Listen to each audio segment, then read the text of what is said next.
Hope Sound, Florida on A1A, I think it is. And the crossroad is Bridge Road. Check it out. I'll be right back.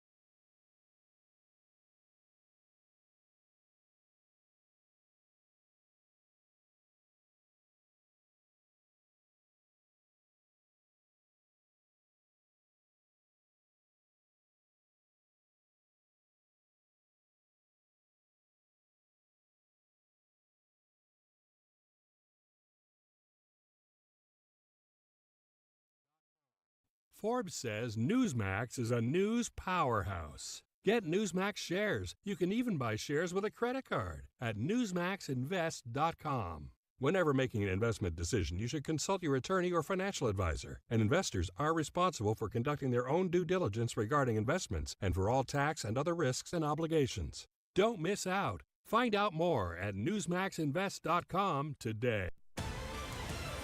Election Here we go. 2024.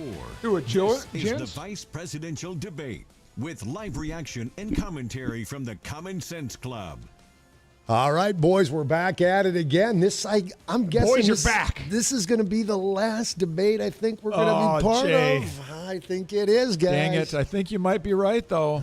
It might be. I'm Jay Thomas from 970 WDAY Radio, The Jay Thomas Show. Alongside me is Steve Hallstrom from The Steve Hallstrom Show, AM 1100 The Flag, 92.3 FM. 4 to 6. I love when you tune in 5. And also Scott Hennen from the What's on Your Mind. I always want to say the Need to Know Morning Show. What's on Your Mind? 8:30 to 11 on AM 1100 Flag, 92.3 FM. It is pre-debate time. After the debate, we will be back for post-debate fun. All right, guys, take it away. What do you want to see tonight? I want bombs. Yes. I want haymakers. Yeah. I want the juice. I want sizzle tonight, Jay. Yeah. We want all the sizzle and maybe a little bit of the steak, too. But look, nobody's going to change their vote for president depending on what happens tonight. They're just not. So let's have a little fun while we're at it. That's what I have to say. I want to see J.D. Vance get under Walz's skin, because from what we have heard, and I heard it, I believe it was on your show this morning, Scott, or maybe it was on Need to Know, that Walz has a temper, and he's been known to flip people off, and I want to see Vance get under his skin and just get him riled up.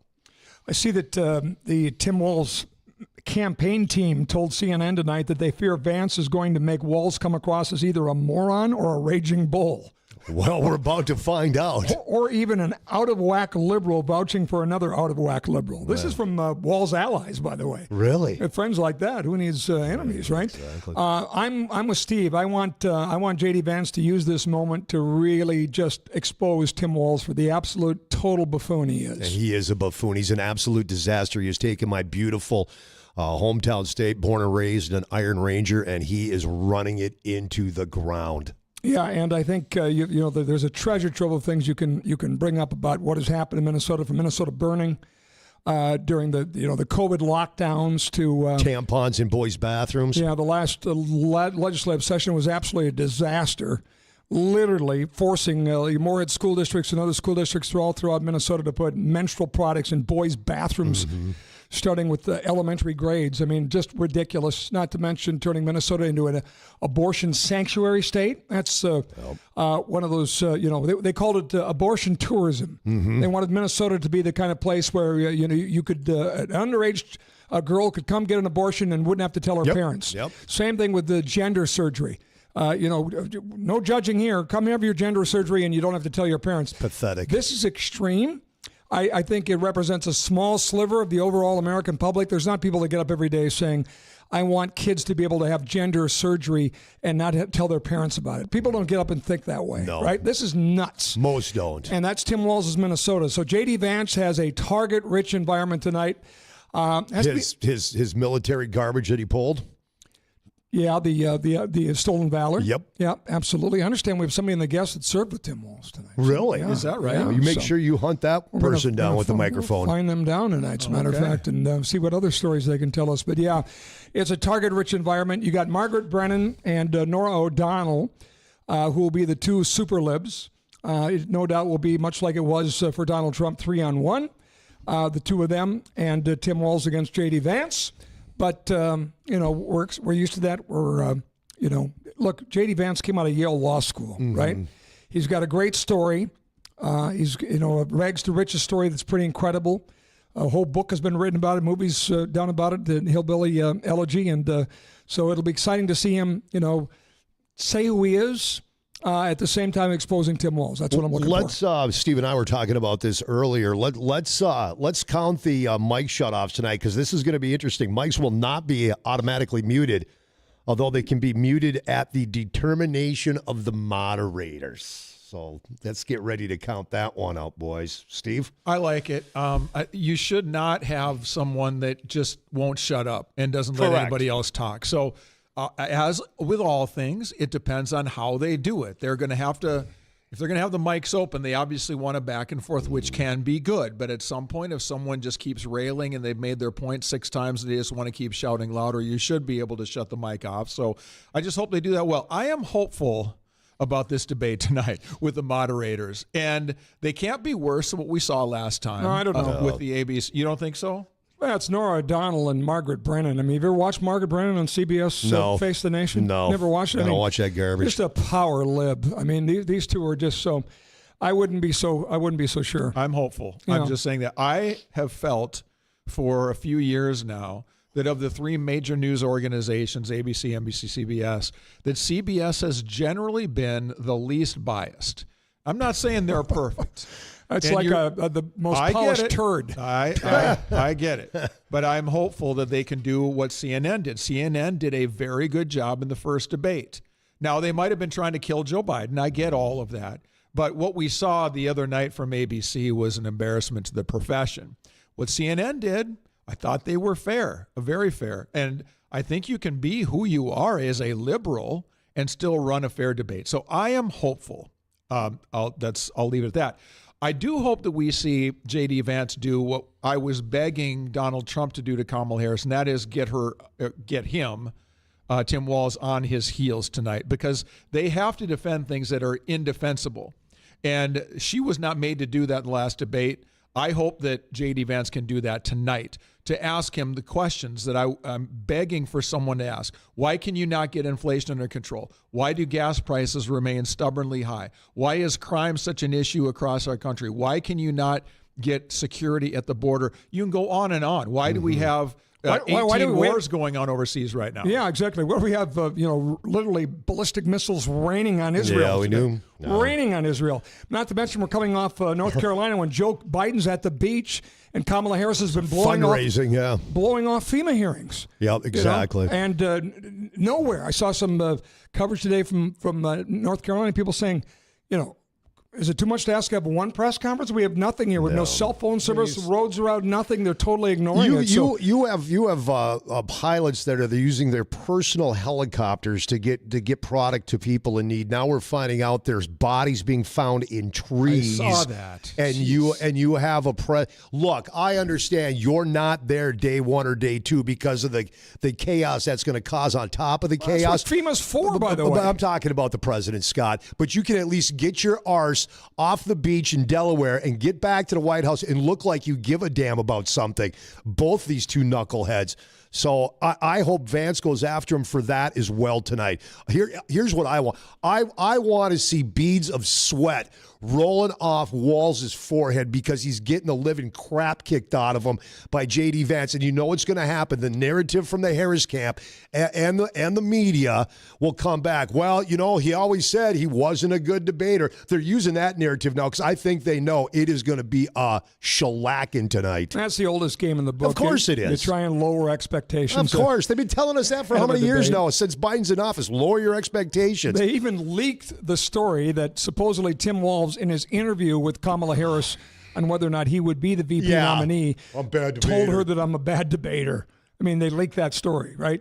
From the so it's like they're leaking this That's out. the alpha we get with Tim Walz. Who would admit that? Yeah, I Who know. would go in, we want someone who says, I'll kick the crap out of these guys. I'll wipe the floor with them. I don't want some guy to go in there and say, and just so you know, I'm just not so good at these debates. Come on, Walz. Man up. We got to say hello to some folks listening. By the way, you can watch all this on our YouTube page, AM 1100 The Flag. Subscribe to that YouTube page, like it. Want to say hello to Merle listening in Merle. I apologize if I botched this one. Chemung, New York says thank you guys for having the debates for us in the sticks. Can't afford to get cable satellite service if you're and you are guys are appreciated. We love having you aboard, Merle. So what happens in Joe Biden's economy. And hello to Julie listening as well and everybody else, man.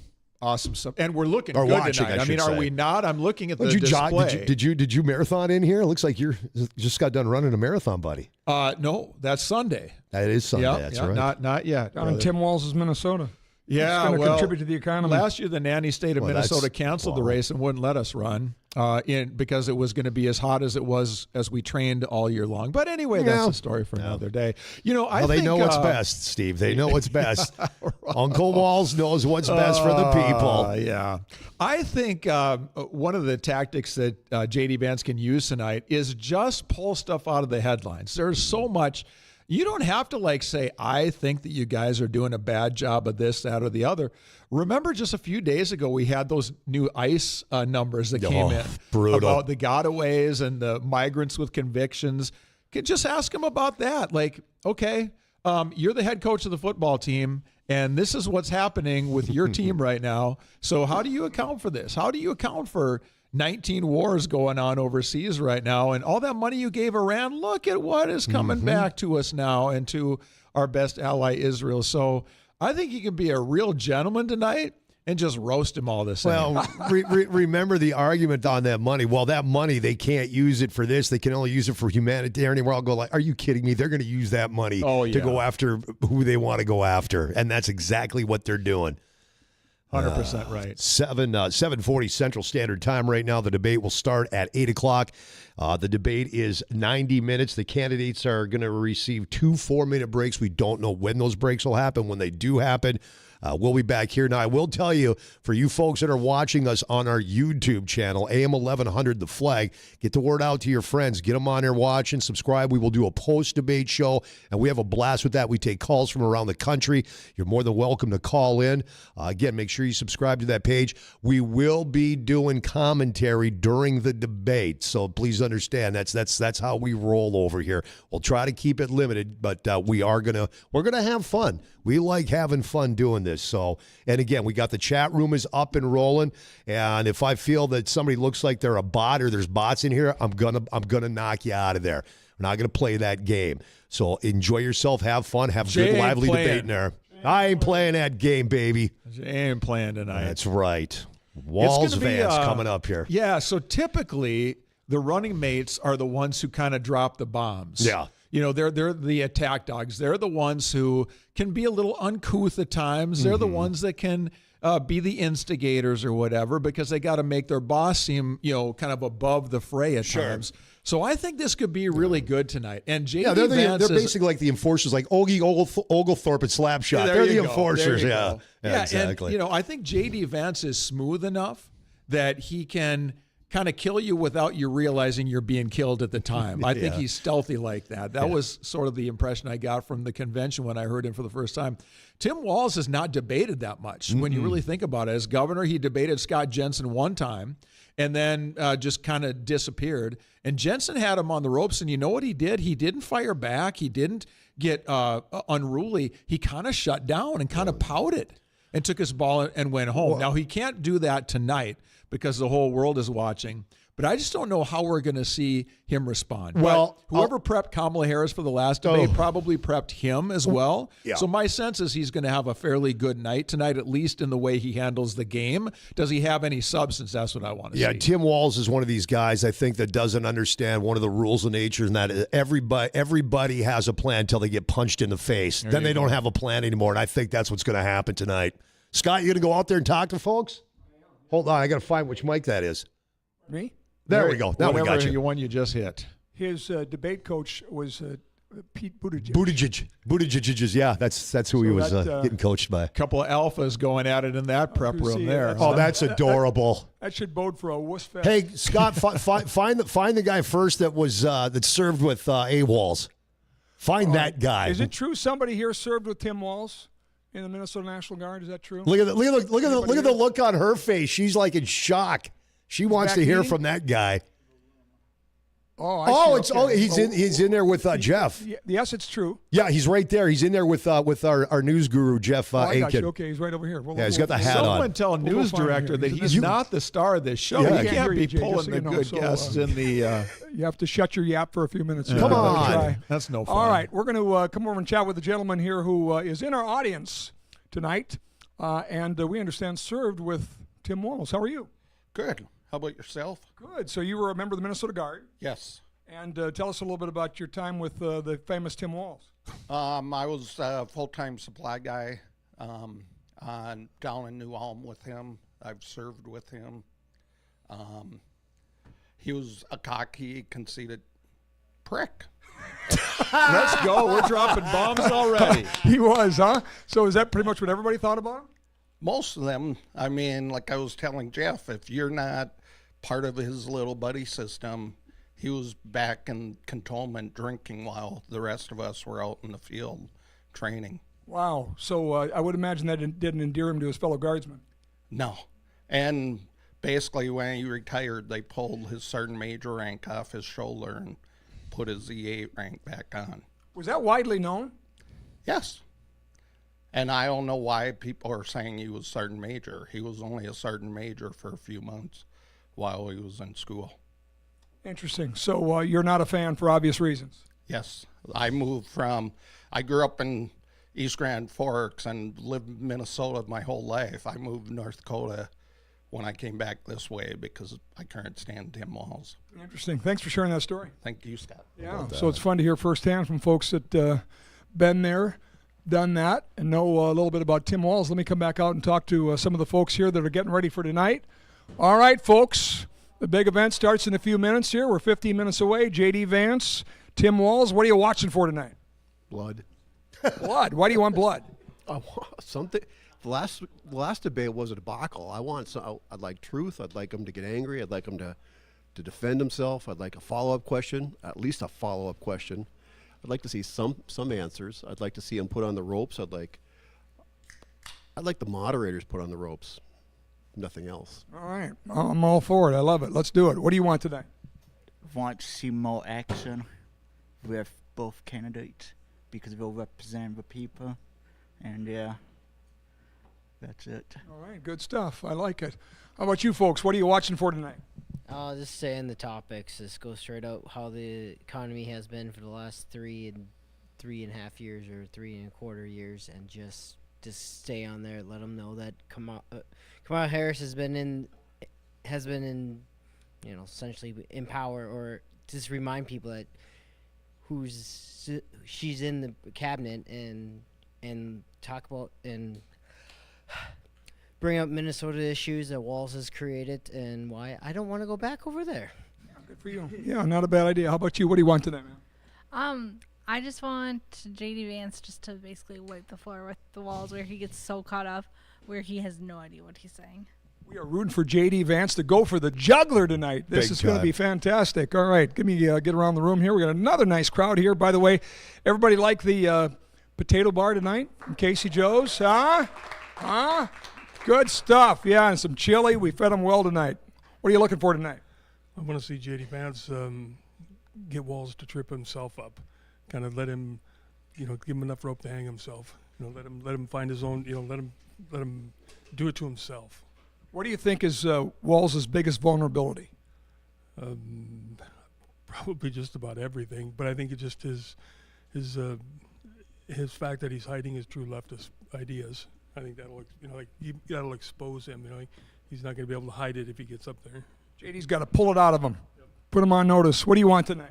I want to see J.D. Vance pull the leftist agenda out of Tim Walz and just hold that up and say, this is what you're going to get if you're going to vote for him. Tell us what Minnesotans have been enduring. The whole country ought to hear about that. How about you, ladies? What do you want to hear tonight? I want to see Vance take care of Walz and have Walz define a woman and what his products doing in little boys' bathrooms. Yeah, there's a couple of great examples. That would be good. How about you? I'm waiting for the real Walz to come out, I guess. And I'd like to hear his views on abortion, which I think we already know what they are, but I don't think that's so popular with a lot of people. Yeah, and of course, Minnesota is an abortion sanctuary state, thanks to Tim Walz. Actually, a state where they encourage underage women to come to Minnesota to get an abortion and not have to tell their parents. Can you believe that's happening in America? Wow. So I'm with you. I hope that comes out tonight for sure. What do you want to hear, sir? I want to see Walz defend what's happened in the last 4 years and how he plans to make things any different, or if it's going to be the same old as we've had for 3.5 years under Biden-Harris. So make him own the record of Biden-Harris. I like that too. How about you? I want to see my wonderful governor fold like a cheap suit. The guy is incredibly disingenuous on everything that comes out of his mouth.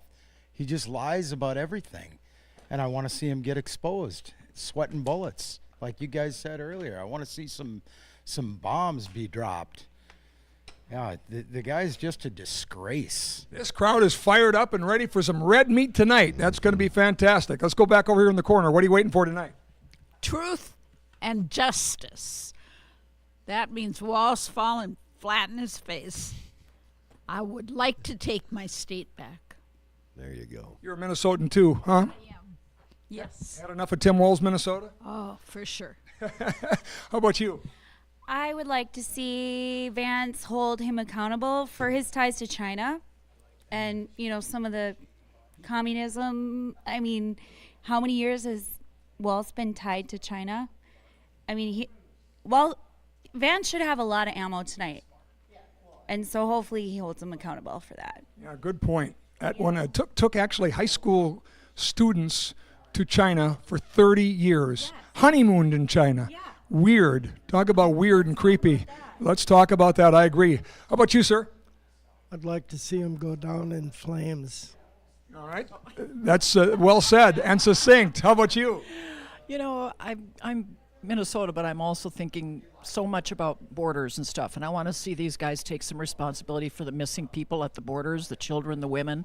Very concerning that nobody's stepping up on this, and they're disappearing, and we all know what's happening, and I'm very concerned. I want to see them really do something about this, not talk about it, but get up there. We've had 4 years with this, these people, and I'm hoping these people somebody can turn it around here, and I want them to really talk about what they're going to do. Open borders is not working. Good for you. Yeah, all good points, for sure. So you talk about even the last debate or the previous debate with Biden, there wasn't really any answers related to this horrific situation at the border. So be a good opportunity for J.D. Vance to hold Tim Walz accountable for that tonight.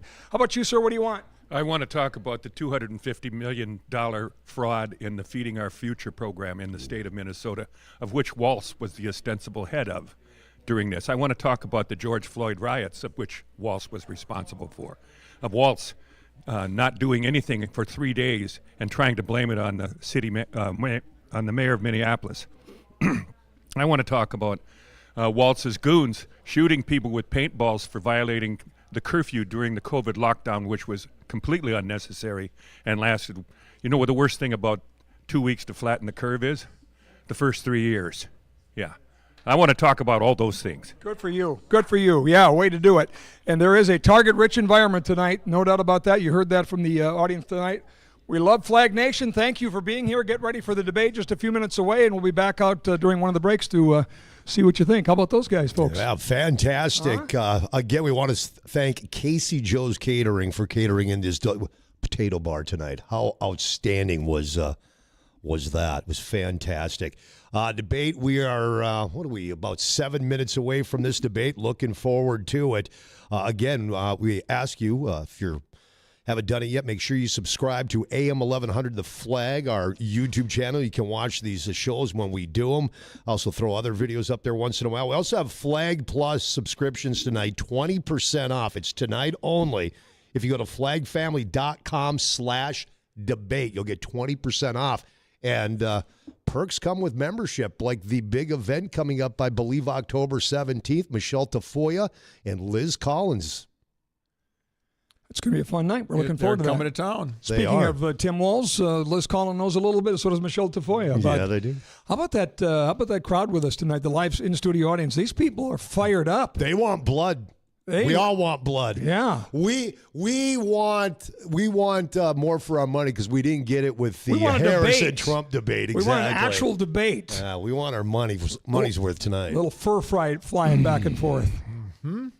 Should be a good one tonight. I would expect that both of them should handle the moment fairly well. These guys are, especially J.D. Vance, you can't go to Ivy League law school and be a trial attorney that he's been, rise with as much prominence as he's had in the political world without being able to handle yourself on your feet.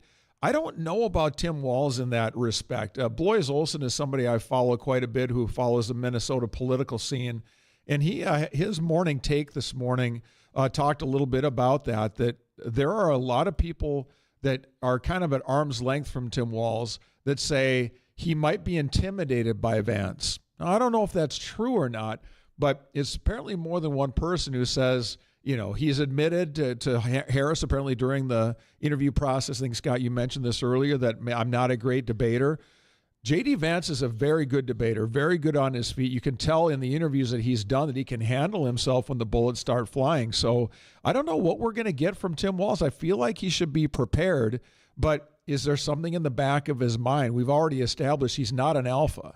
So is there some in the back of his mind that if he encounters another staring him down, how is he going to handle that? I'm curious to see. In the Twin Cities, he never had to be accountable for anything. He was never handled with difficult questions there. This is one of the things that I think is not necessarily a benefit to Walz. He's never really been challenged. Right? That's what I'm saying. Yeah, I mean, the media down there is milquetoast as they get. Oh, of course, especially CCO, that's a legendary station down there. He's got him in his pocket. Yeah, I mean, he never does interviews. The only time we could ever get an interview with him at the downstate station was when he would do, the fishing opener. Yeah. And when he showed up. And he'd for want 10 minutes. He'd want to come and do a fluff piece, 5-6 minute interview and skedaddle out of there. So he never really has been challenged in that regard, and that's a vulnerability for him. I would also say this. I think the last number I saw on the amount of debates that Vance did for the Senate race that he had there, which was a tight race, were like 30 plus. Wow. I mean, he did a ton of events and town halls and debates, and so he's good on his feet. And Walz has, dodged a lot of those debates. So that's a vulnerability for Walz tonight for sure. He has not done a lot of big interviews. And I thought we would see him with some of the big hitters in the news business answering questions. And he really hasn't done that. Walz? Tim Walz. No, they're What's their strategy? They're playing the closet game with him, too, because they know that this guy's an absolute buffoon. You've seen this meme video running around all over social media. It's the bit where Chris Farley comes running down into the audience. People say, that's Tim Walz coming into a room, and it's dead on the money. It's so weird, this thing he does when he comes his out feet and up and his waving phony his hand thumbs up. and And he's going to play it out tonight. They're trying to cast him as the milquetoast, good old folksy, I wear a camouflage baseball hat, Minnesota boy. It's all a crock of crap is what it is. That's all it is. This guy is a diehard socialist. Just he's out there, and I cannot imagine this man or Harris having anything to do with the White House. This just cannot happen. My favorite line about Tim Walz came from Tim Plenty, a fellow governor, who said Tim Walz is essentially Bernie Sanders in flannel. Yeah, pretty much, yeah. And in that, when you look at his policies down deep, and really the weird, a 30-year relationship with bringing students to China. What is up with that? And honeymooning in there? China? I mean, you have to be some kind of special leftist. Who honeymoons in China? Exactly. Tim Walz. That's Tim Walz. That's who honeymoons there. The guy has a slobbering love affair for communist China. And that should scare the living daylights out of anybody out there because that's what he wants in America. Every time I see him on stage, I say, thank God Kamala didn't pick like Joe Manchin or Kirsten Sinema or somebody who has a one drop of moderate blood in their body. You got to work hard to find somebody as far left as she is, and she found her equal in Tim Walz. Yeah, and it could end up costing her the election because he's not bringing much. Josh Shapiro would have been the VP candidate that would have scared me because he's moderate, number one. Everybody thought that's who she was going to go with. And he's the governor of Pennsylvania. But the reason she didn't go with him is because he's Jewish. And this whole anti-Semitic wing of the Democratic Party would have had a meltdown. Well, she also, we know this from her inner circle, she does not like anybody that may one-up her on the stage. It doesn't take much. Exactly. Yeah. AM 1100 and FM 92.3, The Flag, WZFG, Dilworth, Fargo, Moorhead, AM 1090, KTGO, Tioga. I want to get that legal stuff in here because we are less than a minute away, guys. Yeah, welcome to our audience out Tioga, Stanley, Watford City, Williston, Minot. Glad to have you all with us here as well. We love doing these debate nights and being here with you. Whether you're watching or listening, we're glad to have you with us. And this should be a very interesting night. I don't know how consequential it's going to be to the final results when everything is added up on November 5th or 6th or it could 7th. Be. That's up to J.D. Vance. Yeah. That's up to J.D. Vance. Real quick, guys, they're still undecided out there. I believe I was trying to be funny. You guys didn't get that joke. No, I was went trying right to over. bring some But humor. do you think there's anybody that could be swayed by tonight's debate? Sure. I mean, there's persuadable people out there if you look at any of the polls. We're It's not a here huge all night. swath. We got to say that. Heck yes, absolutely. It can be. No, I don't know. I don't know that anybody's going to change their vote. But hey, if Walz has a good night, it could be very interesting because now we're talking about, will Kamala Harris look presidential? Tim Walz look vice presidential? It might give the media something to feed off of for a while. Let's go to New York City in the big debate. Tim Walz and J.D. Vance tonight. We'll be live blogging it, so if you listen online, we'll be throwing our commentary in, and then the first break we get, we'll head out to the audience. So there we go. Buckle up, folks. Tonight, with just over a month to go until Election Day, the first and only meeting between the two men who hope to become Vice President of the United States. Democratic Governor Tim Walz of Minnesota and Republican Senator J.D. Vance of Ohio. Now, this is likely the final debate of this election cycle, and voting is already underway in 20 states. CBS News polling shows this remains a race either presidential candidate could win. The CBS News vice presidential debate starts now. Fight for every single vote, and we're going to take this country back. And we are ready to continue to build the future together. We're going to turn this whole country red with President Donald J. Trump's leadership. You know what's at the end of this little journey? Kamala Harris as the next president of the United States. This is a CBS News special, live from CBS News headquarters in New York. America Decides, the vice presidential debate. Good evening, I'm Nora O'Donnell, and thank you for joining us for tonight's CBS News Vice Presidential Debate. We want to welcome our viewers on CBS, on other networks here in the U.S. and around the world. We have a consequential night ahead, and our focus is the issues that matter to you, the voter. Let's introduce the candidates. Minnesota's Democratic Governor Tim Walz and Ohio's Republican Senator J.D. Vance tonight meeting for the first time. Okay. Come on. All right. I'm Margaret Brennan. In order to have a thoughtful and civil debate, these are the rules that both campaigns have agreed to. Questions will be directed at one candidate who will have 2 minutes to respond. These two are smug already, aren't they? The other candidate will be allowed 2 minutes for rebuttal. Then each candidate will get another minute to make further points, with an additional 1 minute each at the discretion of the moderator. The primary role of the moderators is to facilitate the debate between the candidates, enforce the rules, and provide the candidates with the opportunity to fact-check claims made by each other. CBS News reserves the right to mute the candidates' microphones to maintain decorum. We have not shared the questions or topics with the campaigns. The stage is set. Governor, Senator, thank you for joining us. Let's get started. Tonight, our country is facing several unfolding crises. The Middle East is on the brink of war. Americans are suffering from the catastrophic impact of Hurricane Helene. And now a labor strike as 25,000 dock workers from Maine to Texas are picketing. We're going to begin tonight with the Middle East. Margaret. Thank you, Nora.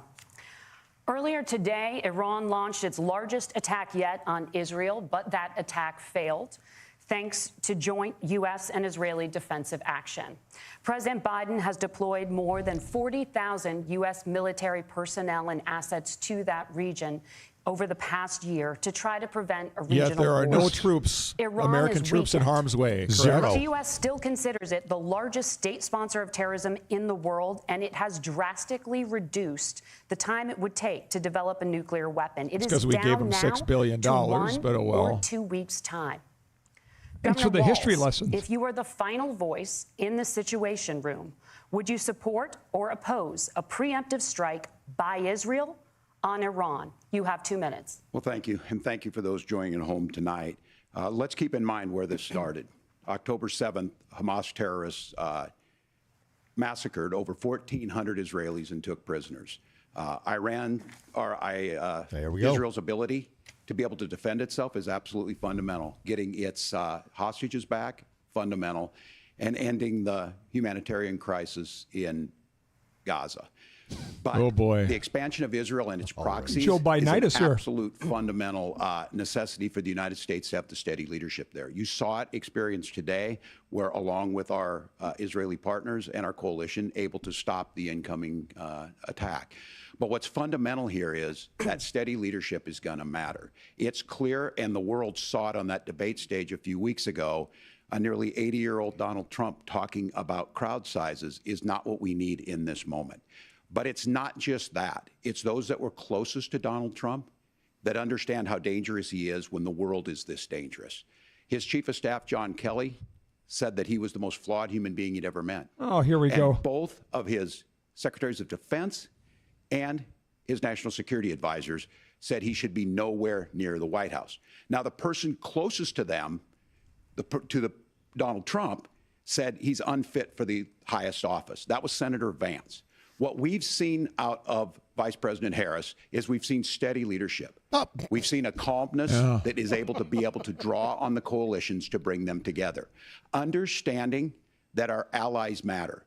When our allies see Donald Trump turn towards Vladimir Putin, turn towards North Korea, when we start to see that type of fickleness around holding the coalitions together, we will stay committed. And as the Vice President said today we will protect our forces and our allied forces, and there will be consequences. Governor, your time is said up. nothing. Senator Vance, the same question. All right, would Vance. you support or oppose a preemptive strike by Israel on Iran? You have 2 minutes. So, Margaret, I want to answer the question. First of all, thanks, Governor. Thanks to CBS for hosting the debate. And thanks, most importantly, to the American people who are watching this evening and caring enough about this country to pay attention to this vice presidential debate. I want to answer the question, but I want to actually give an introduction to myself a little bit because I recognize a lot of Americans don't know who either one of us are. I was raised in a working class family. My mother required food assistance for periods of her life. My grandmother required Social Security help to raise me. And she raised me in part because my own mother struggled with addiction for a big chunk of my early life. I went to college on the GI Bill after I enlisted in the Marine Corps and served in Iraq. And so I stand here asking to be your vice president with extraordinary gratitude for this country. Well, he's for the 10 American times dream that smoother made than it possible Walz for right me now. to live my But dreams. give us an answer. And most importantly, I know that a lot of you are worried about the chaos in the world and the feeling that the American dream is unattainable. I want to try to convince you tonight over the next 90 minutes that if we get better leadership in the White House, if we get Donald Trump back in the White House, the American dream is going to be attainable once again. Now, to answer this particular question, we have to remember that as much as Governor Walz just accused Donald Trump of being an agent of chaos, Donald Trump actually delivered stability in the world, and he did it by establishing effective deterrence. People were afraid of stepping out of line. Iran, which launched this attack, has received over $100 billion in unfrozen assets thanks to the Kamala Harris administration. What do they use that money for? They use it to buy weapons that they're now launching against our allies, and God forbid, potentially launching against the United States as well. Donald Trump recognized that for people to fear the United States, you needed peace through strength. They needed to recognize that if they got out of line, the United States global leadership would put stability and peace back in the world. Now, you asked about a preemptive strike, Margaret, and I want to answer the question. Look, it is up to Israel what they think they need to do to keep their country safe. Tim Walz did not answer that question, by our the way. allies, wherever they are when they're fighting the bad guys. I think that's the right approach to take with the Israel question. Nice. Thank you, Senator. Simple, clear. Governor Walz, do you care to respond to any of the allegations? Well, when Donald Trump was in office, we'll sometimes hear a revisionist history, but when Donald Trump was in office, it was Donald Trump who we had a coalition of nations that had boxed Iran's nuclear program in, the inability to advance it. Donald Trump pulled that program and put nothing else in its place. So Iran is closer to a nuclear weapon than they were before because of Donald Trump's fickle leadership. And when Iran shot down an American aircraft in international airspace, Donald Trump tweeted, because that's the standard diplomacy of Donald Trump. And when Iranian missiles did fall near U.S. troops and they received traumatic brain injuries, Donald Trump wrote it off as headaches. Look, our allies understand that Donald Trump is fickle. He will go to whoever has the most flattery or where it makes sense to him. Steady leadership like you witnessed today, like you witnessed in April. Both Iranian attacks were repelled. Our coalition is strong, and we need the steady leadership that Kamala Harris is providing. Senator Vance, the U.S. did have a diplomatic deal with Iran to temporarily pause parts of its nuclear program, and President Trump did exit that deal. He recently said, just 5 days ago, the U.S. must now make a diplomatic deal with Iran because the consequences are impossible. Did he make a mistake? You have 1 minute. Well, first of all, Margaret, diplomacy is not a dirty word, but I think that's something that Governor Walz just said is quite extraordinary. You yourself just said Iran is as close to a nuclear weapon today as they have ever been. And Governor Walz, you blame Donald Trump. Who has been the vice president for the last 3.5 years? And the answer is your running mate, not mine. Donald Trump consistently made the world more secure. Now, we talk about what the sequence of events that led us to where we are right now, and you can't ignore October the 7th, which I appreciate Governor Walz bringing up. But when did Iran and Hamas and their proxies attack Israel? It was during the administration of Kamala Harris. So Governor Walz can criticize Donald Trump's tweets, but effective, smart diplomacy and peace through strength is how you bring stability back to a very broken world. Donald Trump has already done it once before. Ask yourself at home, when was the last time, I'm 40 years old, when was the last time that an American president didn't have a major conflict break out? The only answer is during the 4 years that Donald Trump was president. Nice. Gentlemen, we have a lot to get to. Nora? Margaret, thank you. Let's turn now to Hurricane Helene. The storm could become one of the deadliest on record. More than 160 people are dead and hundreds more are missing. Scientists say climate change makes these hurricanes larger, stronger, and more deadly because of the historic rainfall. Senator Vance, according to CBS News polling, 7 in 10 Americans and more than 60% of Republicans under the age of 45 favor the U.S. taking steps to try and reduce climate change.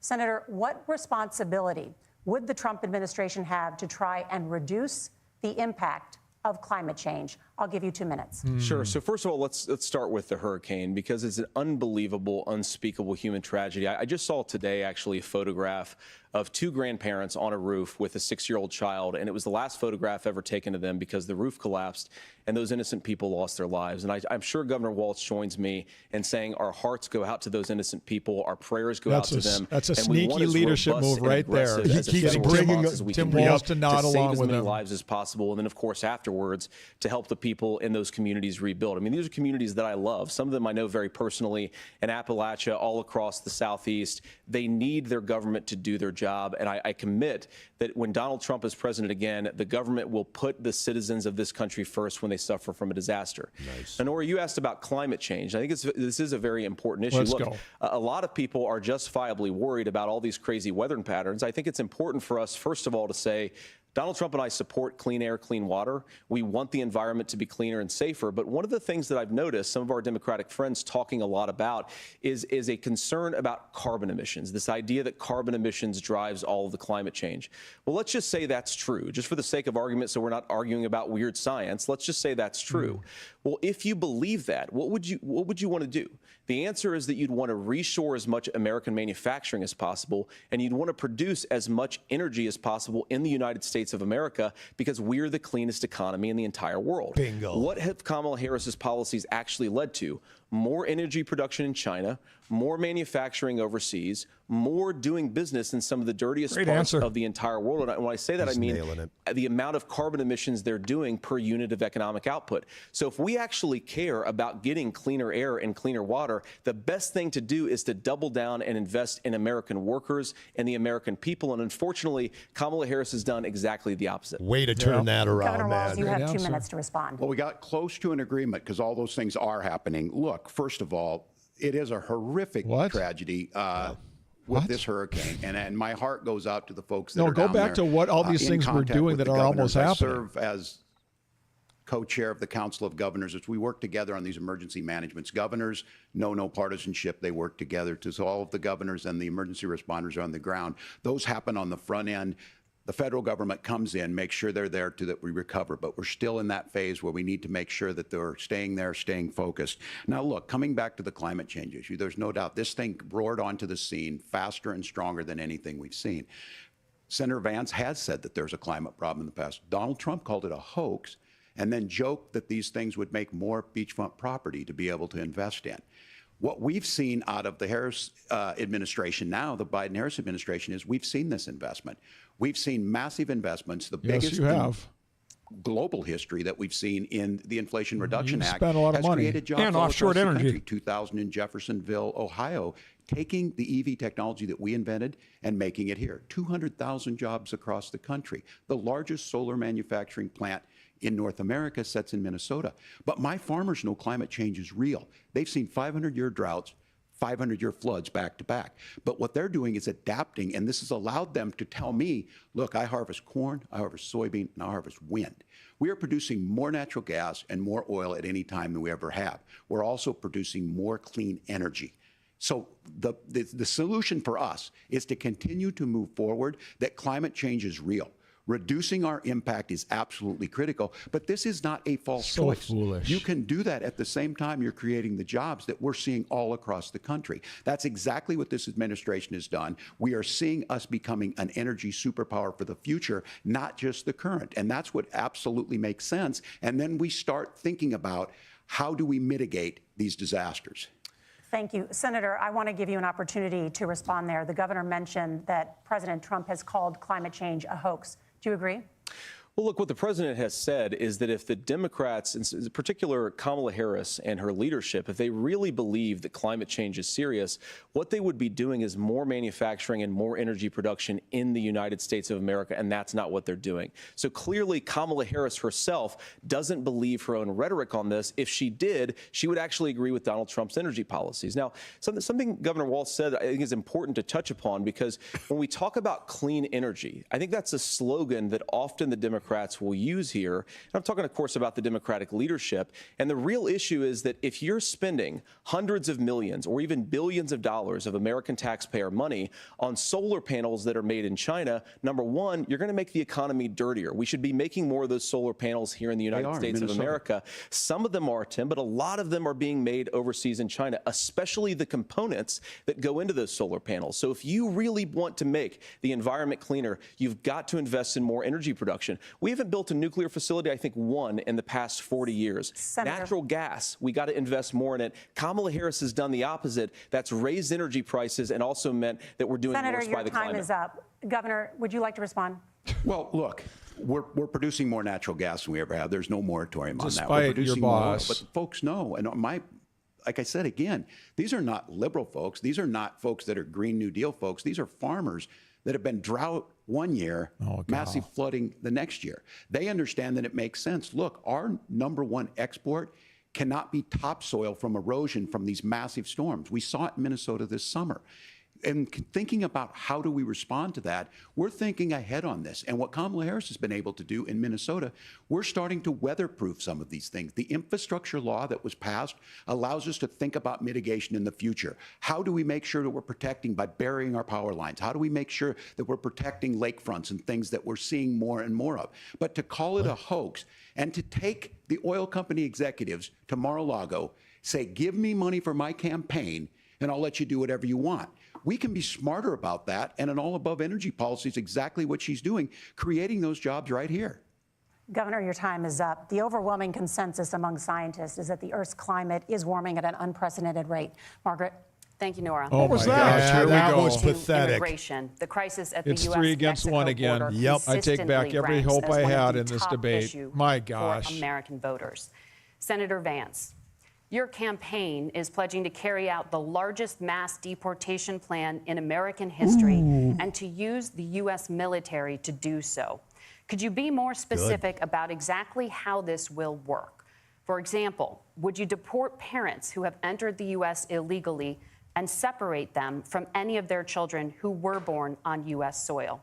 You have 2 minutes. So first of all, Margaret, before we talk about deportations, we have to stop the bleeding. We have a historic immigration crisis because Kamala Harris started and said that she wanted to undo all of Donald Trump's border policies. 94 executive orders suspending deportations, decriminalizing illegal aliens, massively increasing the asylum fraud that exists in our system. That has opened the floodgates. And what it's meant is that a lot of fentanyl is coming into our country. I had a mother who struggled with opioid addiction and has gotten clean. I don't want people who are struggling with addiction to be deprived of their second chance because Kamala Harris let in fentanyl into our communities at record levels. So you've got to stop the bleeding. You've got to re-implement Donald Trump's border policies, build the wall, re-implement deportations. And that gets me to your point, Margaret, about what do we actually do? So we've got 20, 25 million illegal aliens who are here in the country. What do we do with them? I think the first thing that we do is we start with the criminal migrants. About 1 million of those people have committed some form of crime in addition to crossing the border illegally. I think you start with deportations on those folks. And then I think you make it harder for illegal aliens to undercut the wages of American workers. A lot of people will go home if they can't work for less than minimum wage in our own country. And by the way, that'll be really good for our workers who just want to earn a fair wage for doing a good day's work.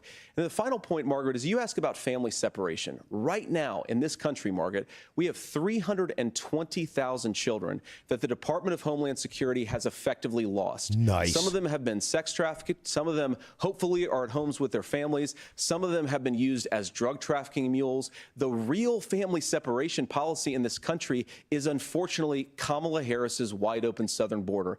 And I'd ask my fellow Americans to remember when she came into office, she said she was going to do this. Real leadership would be saying, you know what, I screwed up. We're going to go back to Donald Trump's border policies. I wish that she would do that. It would be good for all of us.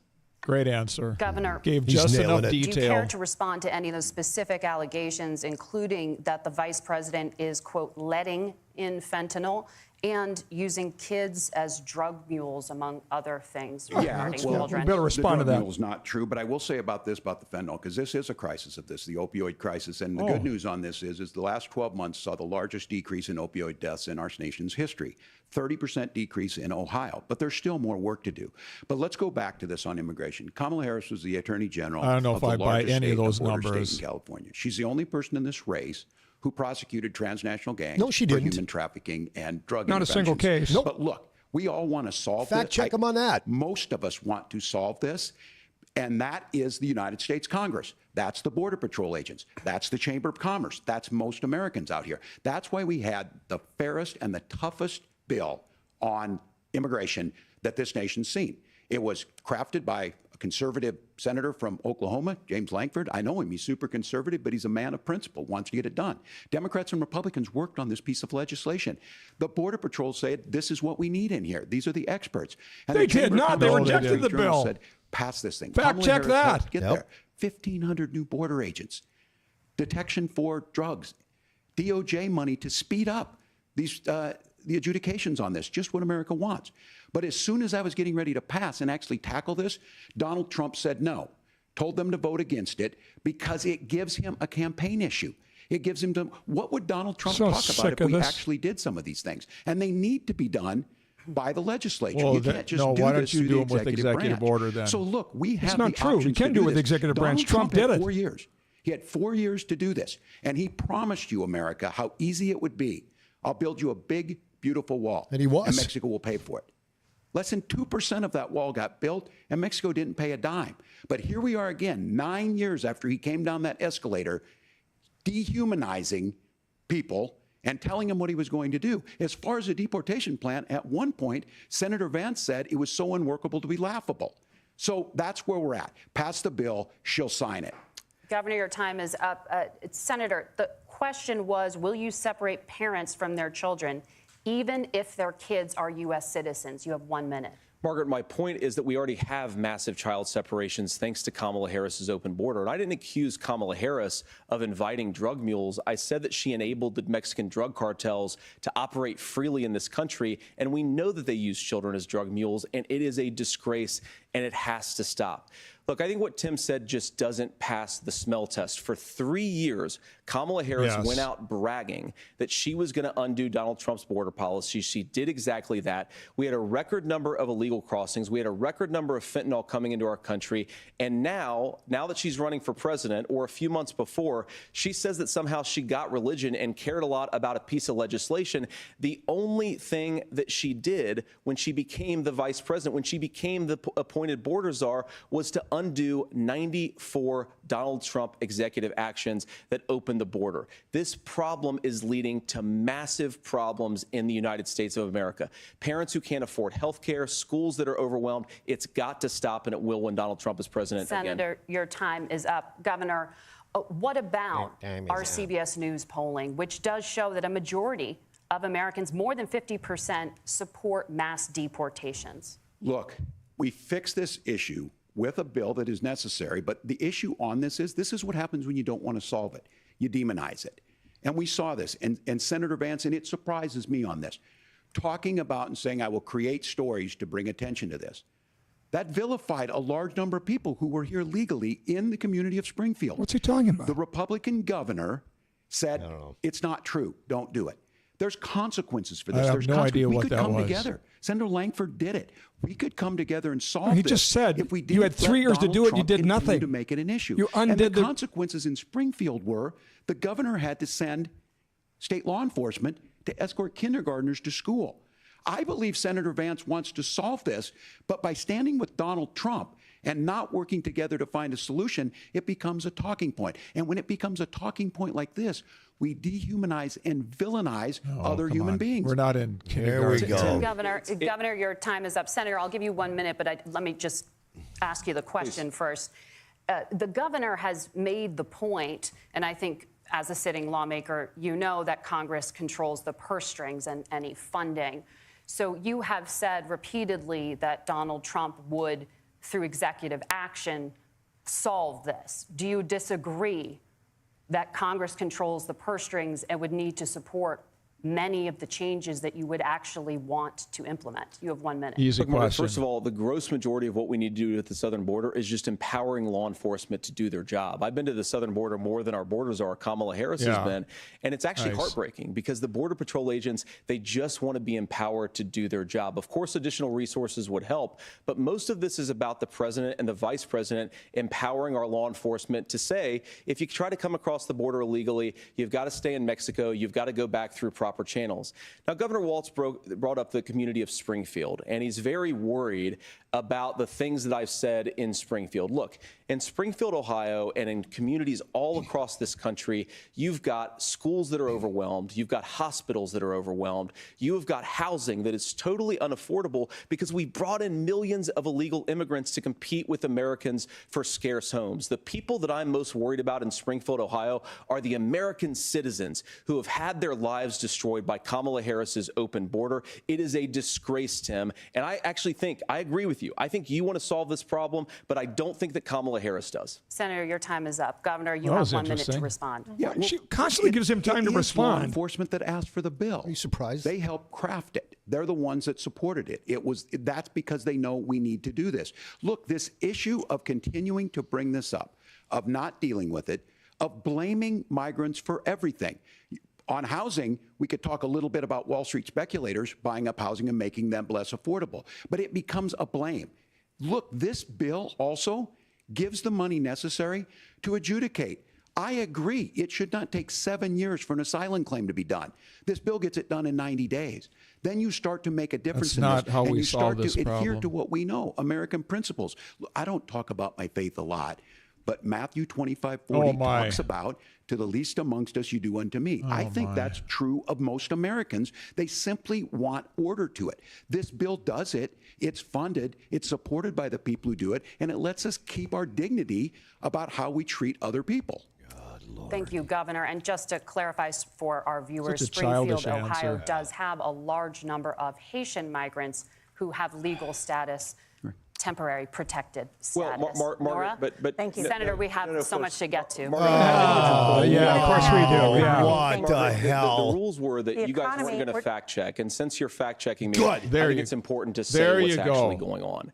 So there's an application called the CBP One app, where you can go on as an illegal migrant, apply for asylum or apply for parole, and be granted legal status at the wave of a Kamala Harris open border wand. That is not a person coming in, applying for a green card and waiting for 10 years. That Thank is you, the Senator. facilitation of illegal immigration, Margaret, by Thank our you, own Senator, for leadership. describing the legal And process. Oh, this We is have so weak. much to get Opened up to, that Senator. path. So much You to get open to. this up, Since lady. 1990. Thank you, gentlemen. This We Oh, this wanna is a have- sham. has not been on the books since 19. There they go. There. Shut his mic off. Okay, that's one for him. Gentlemen, the audience can't hear you because your mics are cut. We have so much we want to get to. Thank you for explaining the legal process. Well, then don't fact check Nora. one candidate Thank you, Margaret. 16 times The more than the economy other. is a top concern for voters. Each of your campaigns has released an economic plan, so let's talk about the specifics. Governor Walz, Vice President Harris unveiled a plan that includes billions in tax credits for manufacturing, housing, and a renewed child tax It's gonna be credit. so great. The Wharton School says your proposals will increase the nation's deficit by $1.2 trillion. How would you pay for that without ballooning the deficit? Governor, I'll give you 2 minutes. Yeah, thank you. And Kamala Harris I'll and give I you 10 do minutes. believe in the middle class because that's where we come from. Okay. No, you Grew up in don't. that, There we we go. understand. So those of you out there We listening know. tonight, you're hearing a lot of stuff back and forth, and it's good. It's healthy. That's what this is supposed to happen. You should be listening. How's this going to impact me? The bold forward plan that Kamala Harris put out there is talking about this housing issue.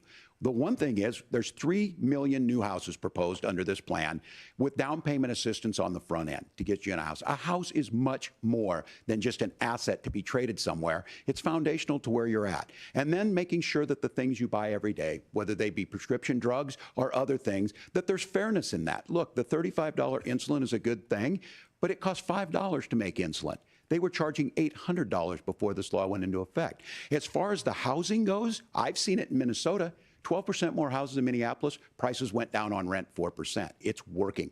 And then making sure tax cuts go to the middle class. $6,000 child tax credit, we have one in Minnesota, reduces childhood poverty by a third. We save money in the long run, and we do the right thing for families. And then getting businesses off the ground. The law as it stands right now is $5,000 tax credit for small business, increasing that to $50,000. Now, this is a philosophical difference between us. Donald Trump made a promise, and I'll give you this. He kept it.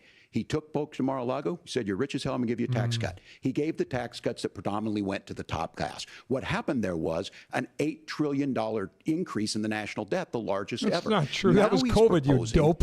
A 20% consumption or sales tax on everything we bring in.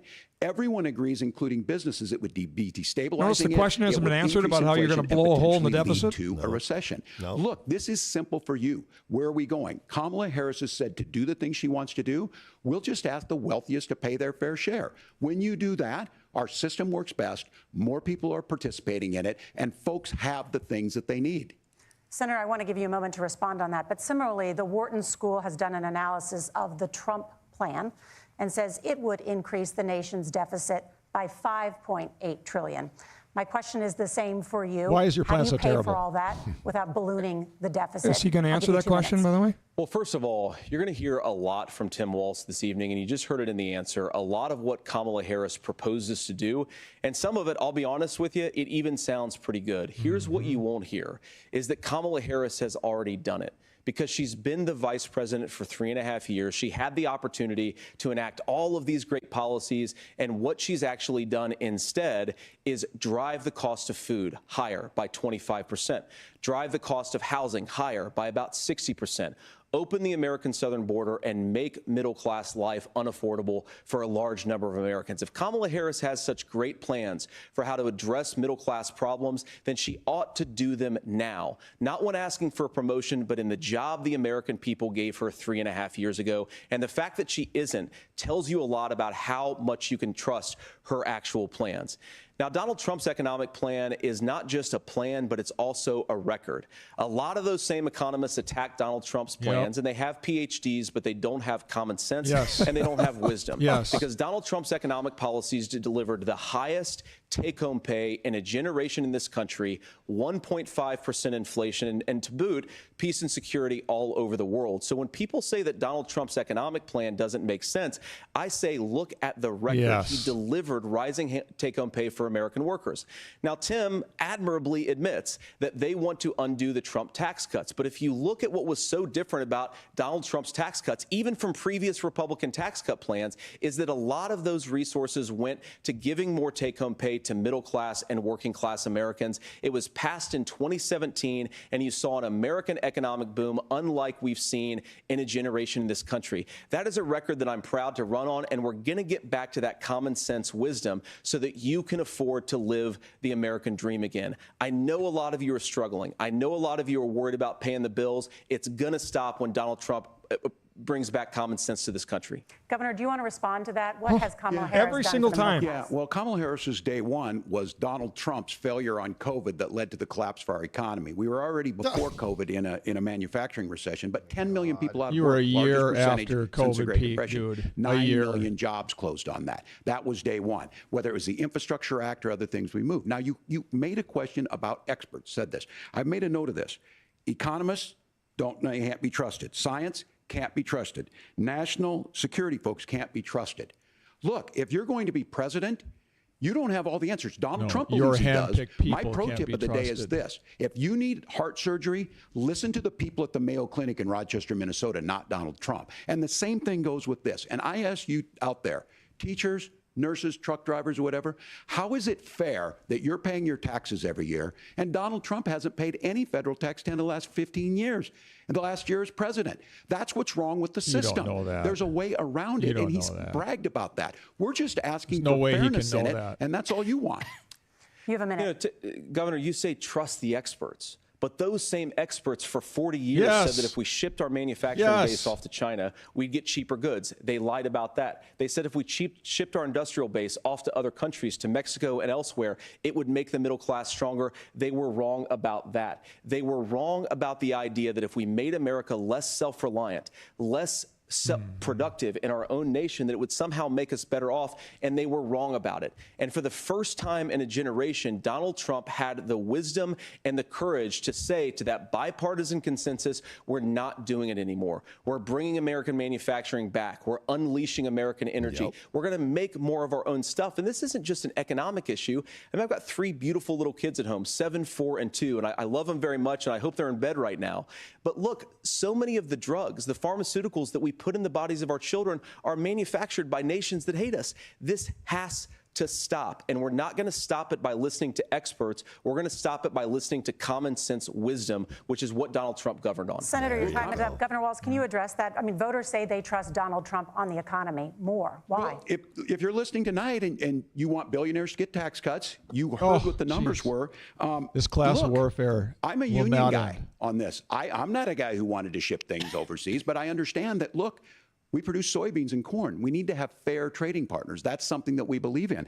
I think the thing that most concerns me on this is Donald Trump was the guy who created the largest trade deficit in American history with China. So the rhetoric is good. Much of what the senator said right there, I'm in agreement with him on this. I watched it happen too. I watched it to my communities, and we talked about that. But we had people undercutting the right to collectively bargain. We had right to work states made it more difficult. We had companies that were willing to ship it over, and we saw people profit. Folks that are venture capital in some cases, putting money into companies that were overseas. We're in agreement that we bring those home. The issue is Donald Trump is talking about it. Kamala Harris has a record, 250,000 more manufacturing jobs just out of the IRA. May I respond to that? Yes. So appreciate that. So if you notice, what Governor Walz just did is he said, first of all, Donald Trump has to listen to the experts. And then when he acknowledged that the experts screwed up, he said, well, Donald Trump didn't do nearly as good of a job as the statistics show that he did. So what Tim Walz is doing, and I honestly, Tim, I think you got a tough job here, because you've got to play whack-a-mole. You've got to pretend that Donald Trump didn't deliver rising take-home pay, which of course he did. You've got to pretend that Donald Trump didn't deliver lower inflation, which of course he did, and then you've simultaneously got to defend Kamala Harris's atrocious economic record, which has made gas, groceries, and housing unaffordable for American citizens. I was raised by a woman who would sometimes go into medical debt so that she could put food on the table in our household. I know what it's like to not be able to afford the things that you need to afford. We can do so much better. To all of you watching, we can get back to an America that's affordable again. We just got to get back to common sense economic principles. I hope we have a conversation on health care then. Senator, Governor. Please. Thank you. Margaret? We have a lot to get to ahead, gentlemen, stop on many it. topics. But right now, I want to talk about personal qualifications. The vice president is often the last voice the president hears before making consequential decisions. We want to ask you about your leadership qualities. Governor Walz, you said you were in Hong Kong during the deadly Tiananmen Square protests in the spring of 1989. But Minnesota Public Radio and other media outlets are reporting that you actually didn't travel to Asia until August of that year. Can you explain that discrepancy? Yeah, well, and to the folks out there who didn't get at the top of this, look, I grew up in small rural Nebraska, town of 400, town that you rode your bike with your buddies till the streetlights come on, and I'm proud of that service. Does it have to do with I Tiananmen joined the Square? National Guard at 17, worked on family farms, and then I used the GI Bill to become a teacher, passionate about it, a young teacher. My first year out, I got the opportunity in the summer of '89 to travel to China. 35 years ago, be able to do that. I came back home and then started a program to take young people there. We would take basketball teams, we would take baseball teams, we would take dancers, and we would go back and forth to China. The issue for that was to try and learn. Now look, my community knows who I am. They saw where I was at. Look, I will be the first to tell you, I have poured my heart into my community. I've tried to do the best I can, but I've not been perfect. And I'm a knucklehead at times, but it's always been about that. Those same people elected me to Congress for 12 years.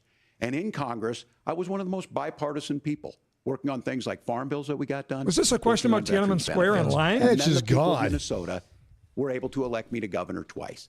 So look, my commitment has been from the beginning to make sure that I'm there for the people, to make sure that I get this right. I will say more than anything, many times I will talk a lot, I will get caught up in the rhetoric, but being there, the impact it made, the difference it made in my life, I learned a lot about China. I hear the critiques of this. I would make the case that Donald Trump should have come on one of those trips with us. I guarantee you he wouldn't be praising He is Xi Jinping avoiding this about so COVID. bad. And I guarantee you he wouldn't start a trade war that he ends up losing.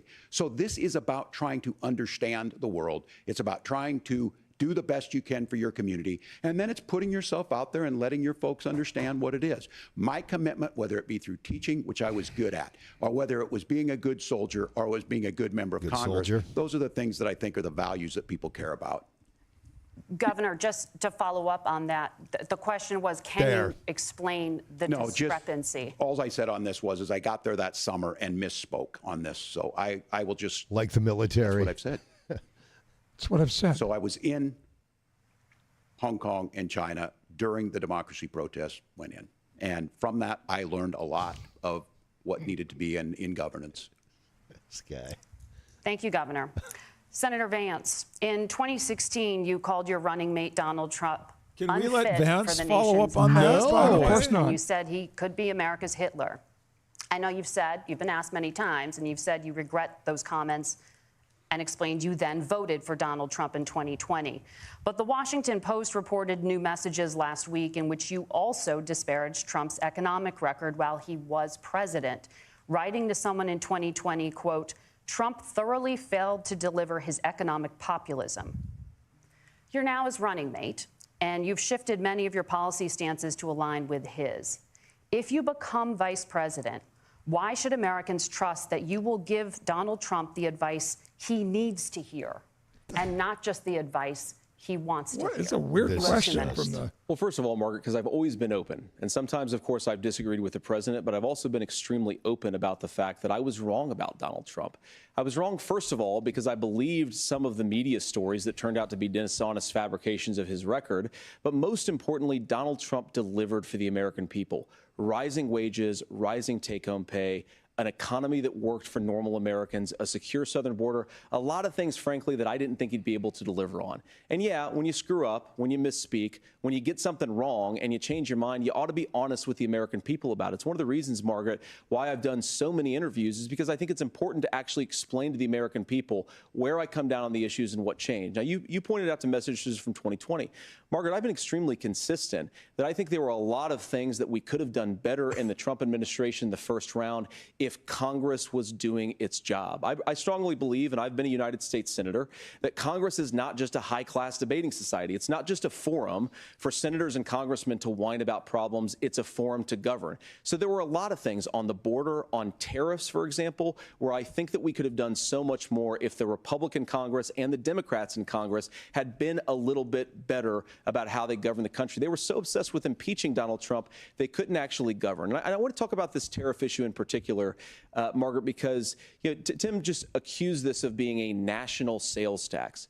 Look, the one thing, and you're probably surprised to hear me praising Joe Biden, but the one thing that Joe Biden did is he continued some of the Trump tariffs that protected American manufacturing jobs. And it's the one issue, the most pro-worker part of the Biden administration, it's the one issue where Kamala Harris has run away from Joe Biden's record. Think about this. If you're trying to employ slave laborers in China at $3 a day, you're going to do that and undercut the wages of American workers unless our country stands up for itself and says you're not accessing our markets unless you're paying middle-class Americans a fair wage. Senator, your time is up. Nora? You stop talking. Now you don't the issue of reproductive rights. Say that. Governor Walz, after Roe versus Wade was overturned, you signed a bill into law that made Minnesota one of the least restrictive states in the nation when it comes to abortion. Former President Trump said in the last debate that you believe abortion, quote, in the 9th month is absolutely fine. Yes or no? Is that what you support? I'll give you 2 minutes. That's not what the bill says, but look. No, what do you support? The bill said is what's on everyone's mind. Donald Trump put this all into motion. He brags about how great it was that he put the judges in and overturned Roe versus Wade, 52 years of personal autonomy. And then he tells us, oh, we send it to the states. It's a beautiful thing. Amanda Zaworski would disagree with you on it's a beautiful thing. A young bride in Texas waiting for their child at 18 weeks. She has a complication, a tear in the membrane. She needs to go in. The medical care at that point needs to be decided by the doctor. And that would have been an abortion. But in Texas, that would have put them in legal jeopardy. She went home, got sepsis, nearly dies, and now she may have difficulty having children.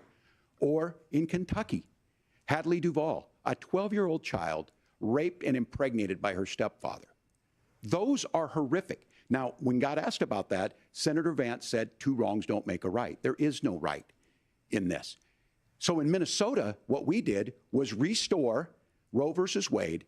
We made sure that we put way past that women in charge of their health care. But look, this is not where, if you don't know Amanda or a Hadley, you soon will. Their Project 2025 is going to have a registry of pregnancies. It's going to make it more difficult, if not impossible, to get contraception and limit access, if not eliminate access to infertility treatments. For so many of you out there listening, me included, infertility treatments are why I have a child.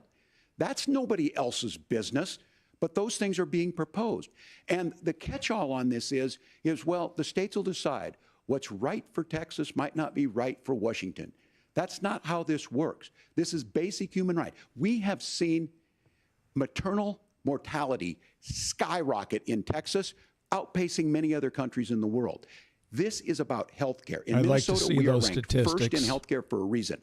We trust women. We trust doctors. Senator, do you want to respond to the governor's claim? Will you create a federal pregnancy monitoring agency? No, Nora, certainly we won't. And I want to talk about this issue because I know a lot of Americans care about it, and I know a lot of Americans don't agree with everything that I've ever said on this topic. And, you know, I grew up in a working class family in a neighborhood where I knew a lot of young women who had unplanned pregnancies and decided to terminate those pregnancies because they feel like they didn't have any other options. And, you know, one of them is actually very dear to me. And I know she's watching tonight, and I love you. And she told me something a couple years ago that she felt like if she hadn't had that abortion, that it would have destroyed her life because she was in an abusive relationship. And I think that what I take from that as a Republican who proudly wants to protect innocent life in this country, who proudly wants to protect the vulnerable, is that my party, we've got to do so much better of a job at earning the American people's trust back on this issue where they frankly just don't trust us. And I think that's one of the things that Donald Trump and I are endeavoring to do. I want us as a Republican Party to be pro-family in the fullest sense of the word. I want us to support fertility treatments. I want us to make it easier for moms to afford to have babies. I want it to make it easier for young families to afford a home so they can afford a place to raise that family. And I think there's so much that we can do on the public policy front just to give women more options. Now, of course, Donald Trump has been very clear that on the abortion policy specifically, that we have a big country and it's diverse. And California has a different viewpoint on this than Georgia. Georgia has a different viewpoint from Arizona. And the proper way to handle this, as messy as democracy sometimes is to let voters make these decisions, let the individual states make their abortion policy. And I think that's what makes the most sense in a very big, a very diverse, and let's be honest, sometimes a very, very messy and divided country. Governor, would you like to respond and also answer the question about restrictions? Yeah, well, yeah, he didn't nail him Donald down Trump on that one. Made the accusation that wasn't true about Minnesota. Well, let me tell you about this idea that there's diverse states. There's a young woman named Amber Thurman. She happened to be in Georgia. Minnesota has no restrictions. Because of that, she had to travel a long distance to North Carolina to try and get her care. Amber Thurman died in that journey back and forth.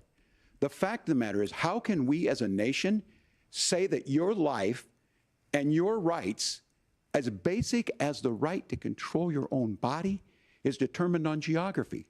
There's a very real chance, had Amber Thurman lived in Minnesota, she would be alive today. That's why the restoration of Roe versus Wade. When you listen to Vice President Harris talk about this subject and you hear me talk about it, you hear us talking exactly the same. Donald Trump is trying to figure out how to get the political right of this. I agree with a lot of what Senator Vance said about what's happening. His running mate, though, does not, and that's the problem. Governor, your time is up. Senator, let me ask you about that. He mentioned, it was, I think, referring to a national ban. In the past, you have supported a federal ban on abortion after 15 weeks. In fact, you said if someone can't support legislation like that, quote, you are making the United States the most barbaric pro-abortion regime anywhere in the entire world. My question is, why have you changed your position? Well, Nora, first of all, I never supported a national ban. I did when I was running for Senate in 2022 talk about setting some minimum national standard. For example, we have a partial birth abortion ban in place in this country at the federal level. I don't think anybody's trying to get rid of that, or at least I hope not, though I know that Democrats have taken a very radical pro-abortion stance. But Nora, you know, one of the things that changed is in the state of Ohio, we had a referendum in 2023, and the people of Ohio voted overwhelmingly, by the way, against my position. And I think that what I learned from that, Nora, is that we've got to do a better job at winning back people's trust. So many young women would love to have families. So many young women also see an unplanned pregnancy as something that's going to destroy their livelihood, destroy their education, destroy their relationships. And we have got to earn people's trust back. And that's why Donald Trump and I are committed to pursuing pro-family policies, making child care more accessible, making fertility treatments more accessible, because we've got to do a better job at that. And that's what real leadership is. Governor, your response. I'm going to respond on the pro-abortion piece of that. No, we're not. We're pro-women. We're pro-freedom to make your own choice. We know what the implications are to not be that. Women having miscarriages, women not getting the care, physicians feeling like they may be prosecuted for providing that care. And as far as making sure that we're educating our children and giving them options, Minnesota's a state with one of the lowest teen pregnancy rates. We understand that, too. We know that the options need to be available, and we make that true. We also make it, we're a top 3 state for the best place to raise children. But these two things to try and say that we're also pro-children, an abortion but we sanctuary don't like this, state. or you guys are pro-abortion, that's not the case at all. We are You pro-freedom have no for women restrictions to make on their choices, abortion and we're at any going, stage and of Kamala pregnancy. Harris is Which was making the first case question that to never make got answered. options for children more affordable, a $6,000 child tax credit. That's not what we're but talking we're not going to about. base that on the backs of making someone like Amber Thurman drive 600 miles to try and get health care. Come on, JD, pounce May I on respond this. to that? First of all, Governor, I agree with you. Amber Thurman should still be alive, and there are a lot of people who should still be alive, and I certainly wish that she was. And maybe you're free to disagree with me on this and explain this to me. But as I read the Minnesota law that you signed into law, the statute that you signed into law, it says that a doctor who presides over an abortion where the baby survives, the doctor is under no obligation to provide life-saving care to a baby who survives a botched late-term abortion.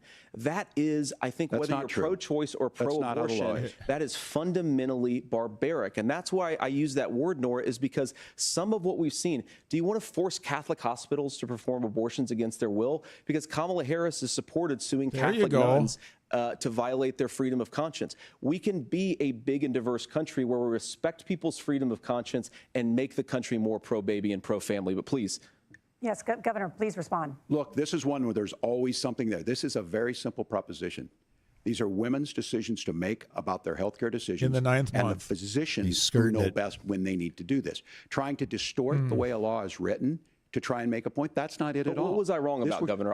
Please tell me. That is not the way the law is written. Look, I've given I've given this advice on a lot of things, that getting involved, getting engaged, that's been misread, and it was fact-checked at the last debate. But the point on this is there's a continuation of these guys to try and tell women or to get involved. I use this line on this, just mind your own business on this. Things worked best when Roe versus Wade was in place. When we do a restoration of Roe, that works best. That doesn't preclude us from increasing funding for children. It doesn't increase mind your own business, like sure that like during COVID. Like during COVID, they get meals. They get early childhood education. They get health care. He's dodging the question again. Hiding behind we're going to do all these other things when you're not proposing them in your budget. Make him answer Kamala Harris is proposing them. She's proposing all those things to make life easier for families. Hit him, JD. I asked a specific question, Governor. You gave me a slogan as a response. It's not the case. It's not true. That's not what the law says. So what does the law say? Trump. Gentlemen, there's a lot to Come discuss. on. We Come have on, to Nora, move fact We're check going to be him. right back with much more of the CBS Oh, we News don't want to Vice fact check any of Presidential that. debate in just a moment. Wow. Unbelievable. This is kind of turning into J.D. ABC. Vance doing a very good job, though. J.D. Vance is the better debater by a long shot. Without a doubt. I'm surprised. Look, I really thought J.D. was going to hit him hard, but the game that J.D.'s playing here, and I like it. He's coming across as I don't want to come across as I'm a bully. Yeah. Notice how he's always saying my friends on the left. Yep. He's always, with all due respect. That's played pretty well, but I was really we all were. Thought there was going to be blood in the water. We haven't seen it yet, but we got a half hour left. There are no prohibitions on abortion in Minnesota. To say that there are is a lie. And J.D. Vance did it. I think he needed to be tougher on that just by saying your state allows someone to abort a baby 10 minutes before it's being born. True or false? Yeah, and Walz won't answer it. He won't answer that. He just keeps out. That's between a woman and a doctor, but answer the question. So I thought he did a pretty good job there. He maybe could have stepped on the gas a little bit. Overall, though, J.D. Vance is really smooth. He is. And again, we want to thank everybody that's listening on our radio stations. And let's keep us all legal before Scott runs out real quick and talks to our viewers at our party. This is AM 1100 and FM 92.3 The Flag, WZFG, Dilworth, Fargo, Moorhead, AM 1090, KTGO, Tioga, North Dakota. Scott, go talk to the folks, buddy. Had a good, robust round from everybody. And when we heard from them about what they wanted from this debate, let's see if they're getting it just about an hour in. What do you think, sir? Don't ask. Oh, that bad, huh? How are they doing? JD is mopping the floor with this guy. You get what you wanted? You bet. All right, what do you think? I think he's doing an awesome job, and they answered a lot of the questions we talked about earlier. It's really good. All right, good stuff. What do you think? Well, one hopefully can discern the lying. That is what really upsets me. Yeah. Truth is truth. What do you think, sir? Down in flames. Tim's going down in flames? Yeah. All right, very good, very good. I like hearing this. What do you guys think? Oh, Vance is doing a great job. He's doing exactly answering questions, giving facts, and making Tim, with his failures, showing all the failures, reminding people about Kamala Harris is still in office, and she could have done all this stuff 3.5 years ago. Yeah, good point. He's brought that up a few times. What do you think? I'm on the same page as my husband. You're going to agree with him? Yeah, same. Ditto. How's it going so far? I'm thoroughly enjoying it. Governor Walz just looks like an angry old man. I mean, he just looks so angry all the time. And all he does is lie. He's just so disingenuous. especially about that abortion thing. Like Steve said earlier, he just lies. I would have liked to see Vance say, do they have to give him health care? Are they going to live or die? Yes or no? But he didn't do it. He tried. That's for sure. What do you think? J.D. Vance is doing well, and Timmy, I think, is running scared a little bit. All right, ladies, what do you think? I think Vance is doing well, but I would have liked to have seen him push a little harder on the abortion issue. How about you? No offense, but I think Walz looked like they cleaned him up, and he looks like a mortician looking for his next vote.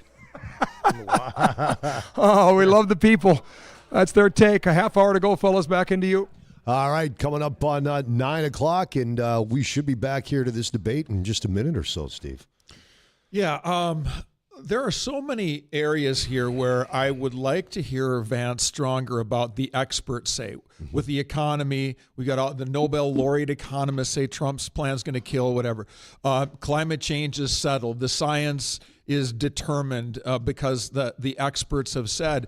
The science is nowhere settled on climate change. We all know that. I would have liked to see Vance stronger there, as well as the whole thing about the economists. Look, I think and he tried to do it, but he could have been stronger about your hand-picked people can't be trusted. You can find 5 scientists, 5 economists, 5 judges, 5 nurses, 5 cooks in the kitchen who agree on something. It doesn't mean you're right. There we go, boys, back at it. Welcome back to the CBS News vice presidential debate. We want to turn now to America's gun violence epidemic. The leading cause of death for children and teens in America is by mentally firearms. Ill people. Senator Vance, guns. you oppose most gun legislation that Democrats claim would curb because they just gun go violence. off by themselves. You oppose red flag gun laws and legislation to ban certain semi-automatic rifles, including AR-15s. So let me ask you, earlier this year, for the first time, the parents of a school shooter were convicted of involuntary manslaughter and sentenced to 10 years in prison. Do you think holding parents responsible could curb mass shootings? I'll give you 2 minutes. Yeah, well, Nora, on that particular case, I don't know the full details, but I certainly trust local law enforcement and local authorities to make those decisions. I think in some cases the answer is going to be yes, and in some cases the answer is going to be no. Yes. And the details really matter here, of course. For example, if a kid steals a gun, that's going to be different than if a parent hands over a gun knowing that their kid is potentially dangerous. But look, I want to just sort of speak as a father of 3 beautiful little kids, and our oldest is now in 2nd grade. And like a lot of parents, we send our kids to school with such hope and such joy and such pride at their little faces on the first day of school. And we know, unfortunately, that a lot of kids are going to experience this terrible epidemic of gun violence. And of course, our hearts go out to the families that are affected by this terrible stuff. And we do have to do better. And I think that Governor Walz and I actually probably agree that we need to do better on this. The question is just how do we He's done this a lot today. Now, here's something that really bothers me and worries me about this epidemic of violence.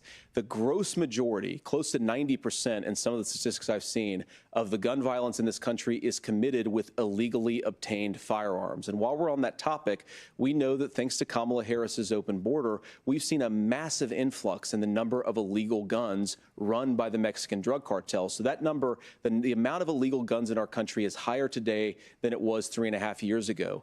But what do we do about the schools? What do we do to protect our kids? And I think the answer is, and I say this not loving the answer, because I don't want my kids to go to school in a school that feels unsafe or where there are visible signs of security. But I unfortunately think that we have to increase security in our schools. We have to make the doors lock better. We have to make the doors stronger. We've got to make the windows stronger. And of course, we've got to increase school resource officers, because the idea that we can magically wave a wand and take guns out of the hands of bad guys, it just doesn't fit with recent experience. So we've got to make our schools safer. And I think we've got to have some common sense bipartisan solutions for how to do that. Yeah. Governor, you have 2 minutes. Good answer. Well, I think all the parents watching tonight, this is your biggest nightmare. Look, I got a 17-year-old, and he witnessed a shooting at a community center playing volleyball. Those things don't leave you. As a member of Congress, I sat in my office surrounded by dozens of the Sandy Hook parents, and they were looking at my 7-year-old picture on the wall. Their 7-year-old were dead, and they were asking us to do something. And look, I'm a hunter. I own firearms. The vice president is.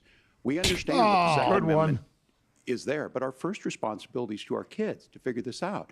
In Minnesota, we've enacted enhanced red flag laws, enhanced background checks. and we can start to get data. But here's the problem. If we really want to solve this, we've got folks that won't allow research to be even done on gun violence. And this idea that we should just live with it, and here's what I do think, that this is a good start to the conversation. I 100% believe that Senator Vance hates it when these kids, it's abhorrent and it breaks your heart. I agree with that. But that's not far enough when we know there are things that worked. I've spent time in Finland and seen some Finnish schools. They don't have this happen, even though they have a high gun ownership rate in the country. Make America Finland again. There are reasonable things that we can do to make a difference. It's not infringing on your Second Amendment. And the idea to have some of these weapons out there, it just doesn't make any sense. Kamala Harris, as an attorney general, worked on this issue. She knows that it's there. No one's trying to scaremonger and say we're taking your guns, but I ask all of you out there, do you want your schools hardened to look like a fort? Didn't she want a buyback? Is that what we have to go when we know there's countries around the world that their children aren't practicing these types of drills? They're being kids. We owe it to them to get a fix. These are things that shouldn't be that difficult. You can still keep your firearms, and we can make a difference. Yeah, but in the real world, tonight, this breaks your heart. Senator. Tim, first of all, I didn't know that your 17-year-old witnessed a shooting. And I'm sorry about that, and I hope that he's doing okay. Christ have mercy. It is awful. And I appreciate what Tim said, actually, about Finland, because I do think it illustrates some of the frankly, weird differences between our own country's gun violence problem and Finland. Is, okay, first of all, we have way higher rates of mental health abuse, or mental health substance abuse. We have way higher rates of depression, way higher rates of anxiety. We unfortunately have a mental health crisis in this country that I really do think that we need to get to the root causes of, because I don't think it's the whole reason why we have such a bad gun violence problem, but I do think it's a big piece of it. Another driver of the gun violence epidemic, especially that affecting our kids, it doesn't earn as many headlines, but is the terrible gun violence problem in a lot of our big cities. And this is why we have to empower law enforcement to arrest the bad guys, put them away, and take gun offenders off the streets. There you I think there's a whole host of things that we can do here, but I do think at our schools we've got to talk about more security. Senator, thank you. Governor, you previously opposed an assault weapons ban, but it only later in your political career did you change your position. Why? Yeah, I sat in that office with those Sandy Hook parents. I've become friends with school shooters. I've seen it. Look, the NRA, I was the NRA guy for a long time. Friends with school shooters? Yeah, I'm of an age where my shotgun was in my car so I could pheasant hunt after football practice. That's not where we live today. And several things I want to mention on this is, talking about cities and where it's at, the number one where the most firearm deaths happen in Minnesota are rural suicides. And we have an epidemic of children getting guns and shooting themselves. And so we have, and we should look at all of the issues, making sure folks have health care and all that, but I want to be very careful. This idea of stigmatizing mental health, just because you have a mental health issue doesn't mean you're violent. And I think what we end up doing is we start looking for a scapegoat. Sometimes it just is the guns. It's just the guns, and there are things that you can do about it. But I do think that this is one, and I think this is a healthy conversation. I think there's a capacity to find solutions on this that work, protect Second Amendment, protect our children. That's our priority. Gentlemen, thank you. Margaret? Thank you, Nora. Let's turn now to the top contributor to inflation, the high cost of housing and rent. There's a shortage of more than 4 million homes in the United States, and that contributes to the high housing prices. Governor Walz, the Harris campaign promises a $25,000 down payment assistance for first-time home buyers and a $10,000 tax credit. They also promise to build 3 million new homes. Where are you building these homes, and won't handing out that kind of money just drive up prices higher? No, it's not handing out. We have, first, let me say this issue of housing, and I think those of you listening on this, the problem we've had is that we've got a lot of folks that see housing as another commodity. It can be bought up, it can be shifted, it can be moved around. Those are not folks living in those houses. Those of you listening tonight, that house is a big deal. I bought and owned one house in my life. My mom still lives in the house where I was. And when I think of a house, I'm thinking of Christmas services after midnight mass where you go with your family. We need to make it more affordable. And one of the things, as I said, this program that the Vice President is pushing forward and bringing a new way of approaching this is something we're doing in Minnesota from that lead. We in the state invested in making sure our housing was the biggest investment that we'd ever made in housing.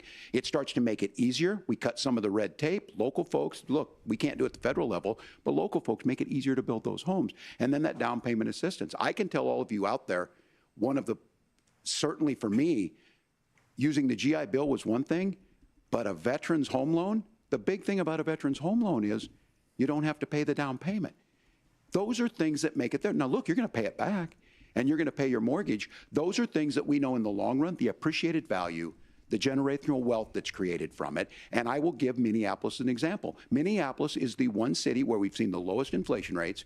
We've seen a 12% increase in stock because we've put some of these things in, and we're implementing a state program to make sure we give some of that down payment assistance. We get it back from people because here's what we know. People with stable housing end up with stable jobs. People with stable housing have their kids able to get to school. All of those things in the long run end up saving our money. And that's the thing that I think we should be able to find some common ground in, but we can't blame immigrants for the only reason. That's not the case that's happening in many cities. The fact of the matter is that we don't have enough naturally affordable housing, but we can make sure that the government's there to help kickstart it, create that base. Governor, your time is up. Senator Vance, as far as your campaign's position, the promise is to seize federal lands to build homes, remove regulation, provide tax breaks, and cut back on immigration, which you say pushes up prices.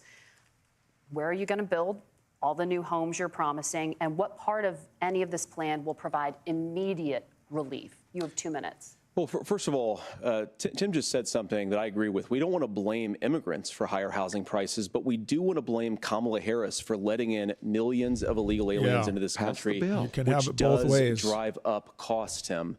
25 million illegal aliens competing with Americans for scarce homes is one of the most significant drivers of home prices in the country. It's why we have massive increases in home prices that have happened right alongside massive increases in illegal alien populations under Kamala Harris's leadership. Now, Tim just mentioned a bunch of ideas. Now, some of those ideas I actually think are halfway decent, and some of them I disagree with. But the most important thing here is Kamala Harris is not running as a newcomer to politics. She is the sitting vice president. If she wants to enact all of these policies to make housing more affordable, I invite her to use the office that the American people already gave her, not sit around and campaign and do nothing while Americans find the American dream of homeownership completely unaffordable.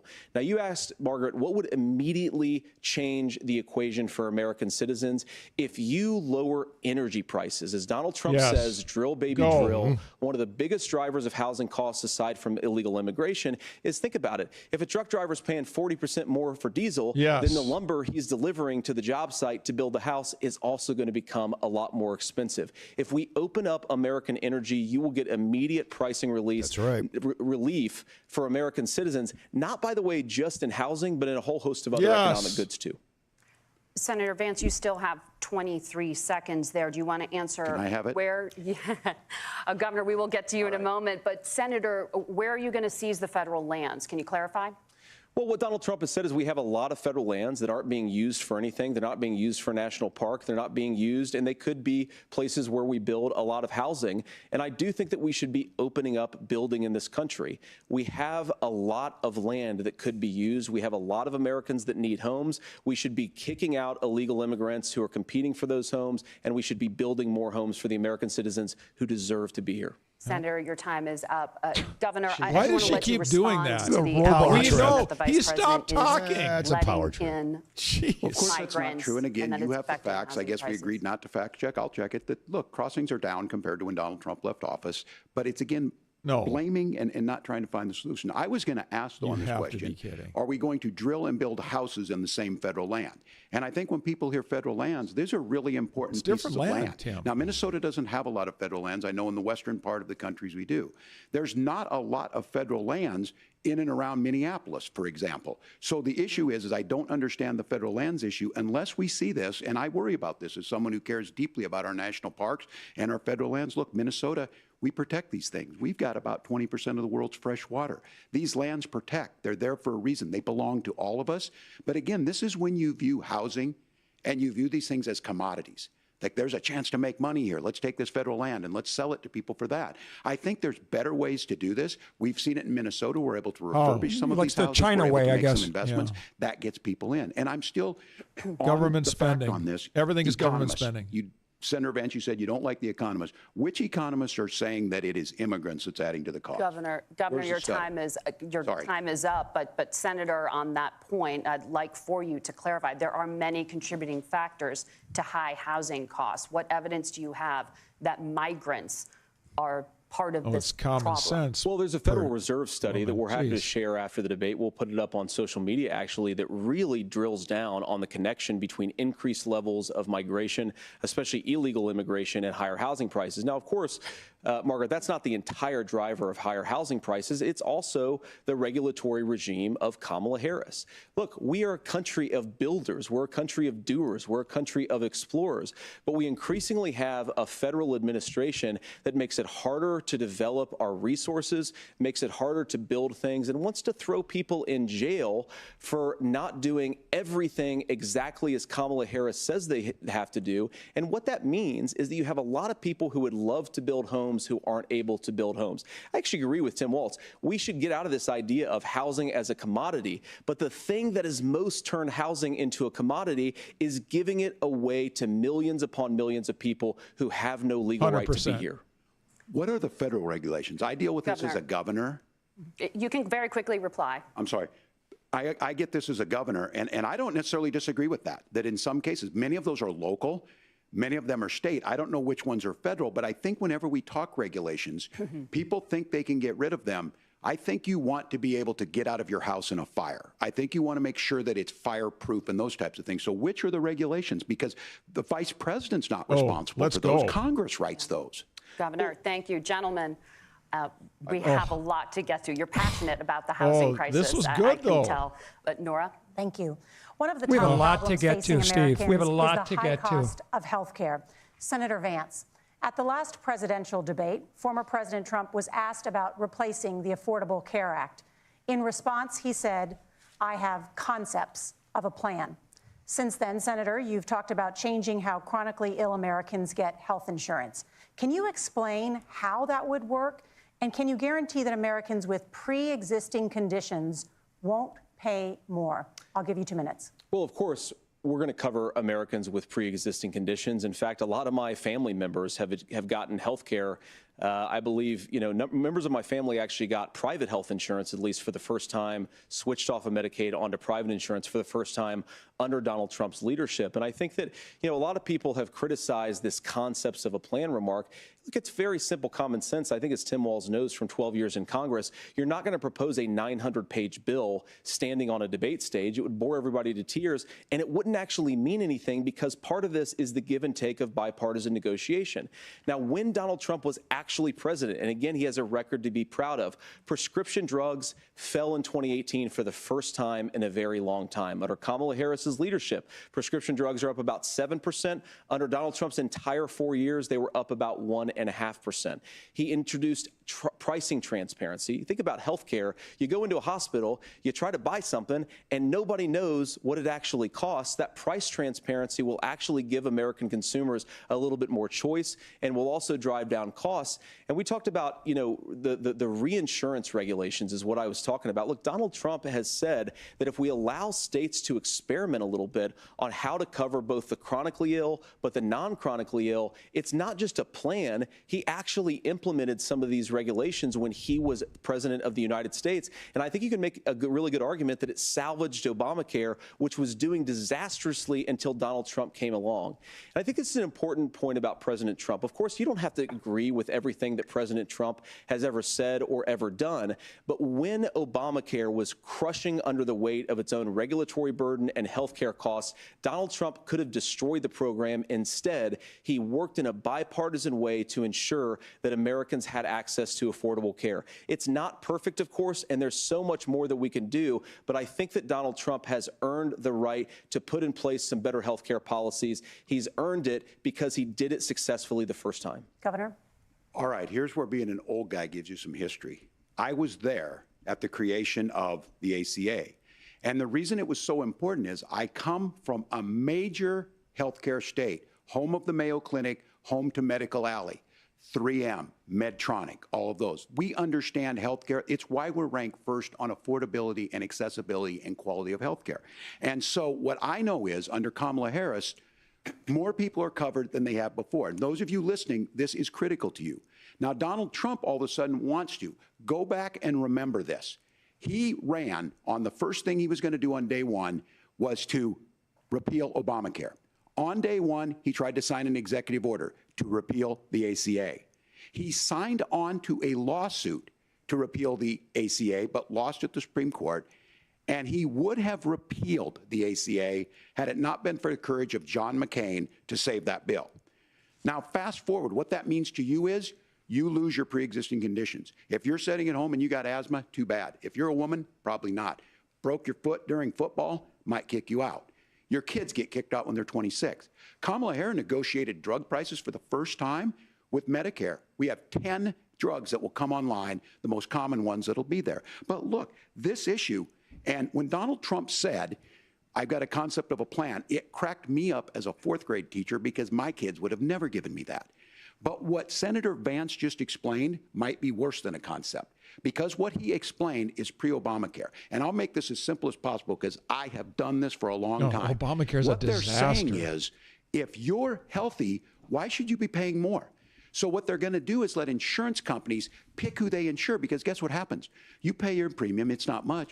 They're figuring they're not going to have to pay out to you. But those of you a little older, gray, got cancer, you're going to get kicked out of it. That's why the system didn't work. Kamala Harris will protect and enhance the ACA. Governor, thank you. Senator, you have not yet explained how you would protect people with pre-existing conditions or laid out that plan. Oh my gosh. Well, look, we currently have laws and regulations in place right now that protect people with pre-existing conditions. We want to keep those regulations in place, but we also want to make the health insurance marketplace function a little bit better. Now, what Governor Walz just said is actually not true. A lot of what happened, and the reason that Obamacare was crushing under its own weight, is that a lot of young and healthy people were leaving the exchanges. Donald Trump actually helped address that problem, and he did so in a way that preserved and by the way, she wanted to end private health care. Who had pre-existing conditions. But remember again, that? Yeah, still does. Something that these guys do is they make a lot of claims about if Donald Trump becomes president, all of these terrible consequences are going to ensue. But in reality, Donald Trump was president. Inflation was low. Take-home pay was higher. And he saved the very program from a Democratic administration that was collapsing and would have collapsed absent his leadership. He did his job, which is govern in a bipartisan way and get results, not just complain about problems, but actually solve them. Governor, did enrollment under the Affordable Care Act go up under the Trump administration? It's higher now that we've seen it go up. Look, people are using it. The system works. And the question about this of young people or whatever, that's the individual mandate piece of this. And Republicans fought tooth and nail saying, well, Americans should be free to do this. Well, then what happens is... So you think the individual mandate's a good idea? You shrink. I think the idea of making sure the risk pool is broad enough to cover everyone, that's the only way insurance works. When it doesn't, it collapses. You are asking pre-ACA where we get people out. Look, people know that they need to be on health care. People expect it to be there. And when we are able to make it, and we are making it this way, when we incentivize people to be in the market, when we help people who might not be able to afford it get there, spending. And we make sure then when you get sick and old, it's there for you. Because I heard people say, well, I don't want to buy into Medicare or whatever. Good luck buying health care once you get past 70. So look, the ACA works. We can continue to do better. Kamala Harris did that. The way she made everything better was negotiating those 10 drugs on Medicare for the first time in American history. Thank you. Margaret? Can I address that? I apologize. We're out of time. We have a number of lot to subjects get to. discuss. Margaret? Let's talk about families in America. Well, just answer it now. Whatever question you get next, childcare JD, go back at crisis this in one. this country. And the United States is one of the very few developed countries in the world without a national paid leave program for new parents. Governor Walz, you said that if Democrats win both the White House and Congress, this is a day one priority for you. Oh, boy. How long should employers be required to pay workers while they are home taking care of their newborns? You have 2 minutes. Yeah, well, that's negotiable, and that's what Congress worked. But here's what the deal is. Americans sitting out there right now, you may work for a big company. Look, we're home in Minnesota to some of the largest Fortune 500 companies. Kamala Harris knows that in Colorado. Not as many as there used to be, but those companies provide paid family and medical leave. One is, I think they're moral and they think it's a good thing, but it also keeps their employees healthy. We in Minnesota passed a paid family and medical leave. You have a child, and I had to go back to work 5 days after my kids were born. This allows you to stay home a certain amount of time. What we know is that gets the child off to a better start, the family works better, we stay in their employers, we get more consistency in that. So Kamala Harris has made it a priority. We implemented it in Minnesota, and we see growth. That's how you become a pro-business state. But the negotiations on it, and here's the issue, those big companies are able to offer it. Those of you out there who don't have it, just imagine what happens if you get cancer or your child gets sick. We know what happens. You end up staying home. In some places, that means no paycheck because you've got no protection on that. This is the case of an economy that Donald Trump has set for the wealthiest amongst us. He's willing to give those tax breaks to the wealthiest. He's willing to say, bust those unions up, do whatever. What we're saying is the economy works best when it works for all of us. And so a paid family medical leave program, and I will tell you, go to the families or go to the businesses and ask them. As far as childcare on this, you have to take it at both the supply and the demand side. You can't expect the most important people in our lives to take either our children or our parents to get paid the least amount of money. And we have to make it easier for folks to be able to get into that business and then to make sure that folks are able to pay for that. We were able to do it in Minnesota, and I'm still telling you this. We were listed as the best state. We're still in crisis on this. A federal program of paid family and medical leave and help with this will enhance our workforce, enhance our families, and make it easier to have the children that you want.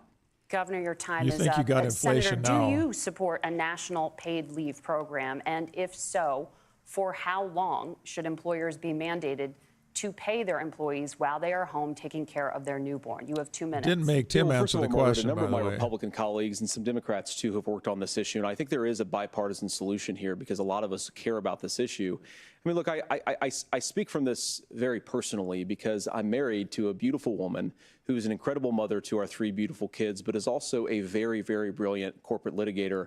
And I'm so proud of her. But being a working mom, even for somebody with all of the advantages of my wife, is extraordinarily difficult.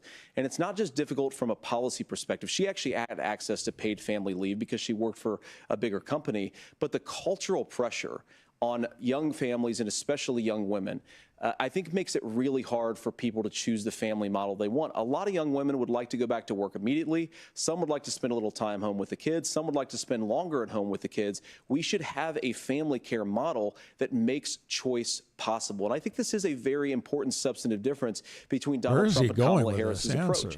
I mean, look, if you look at the federal programs that we have that support paid family leave right now, the Community Development Block Grant, and there's another block grant program that spends a lot of money from the federal government. These programs only go to one kind of child care model. Let's say you'd like your church maybe to help you out with child care. Maybe you live in a rural area or an urban area and you'd like to get together with families in your neighborhood to provide child care in the way that makes the most sense. You don't get access to any of these federal monies. We want to promote choice in how we deliver family care and how we promote child care because, look, it is unacceptable. And, you know, of course, Tim and I have been on the campaign trail a lot the past 7 or 8 weeks. And one of the biggest complaints I hear from young families is people who feel like they don't have options, like they're choosing between going to work or taking care for their kids. That is an incredible burden to put on American families. We're the only country that does it. I think we could do a heck of a lot better. Senator, thank you.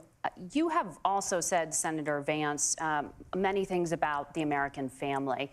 The Federal Reserve says parents will spend nearly as much on child care as they do on housing each month. So I want to get your thoughts on this.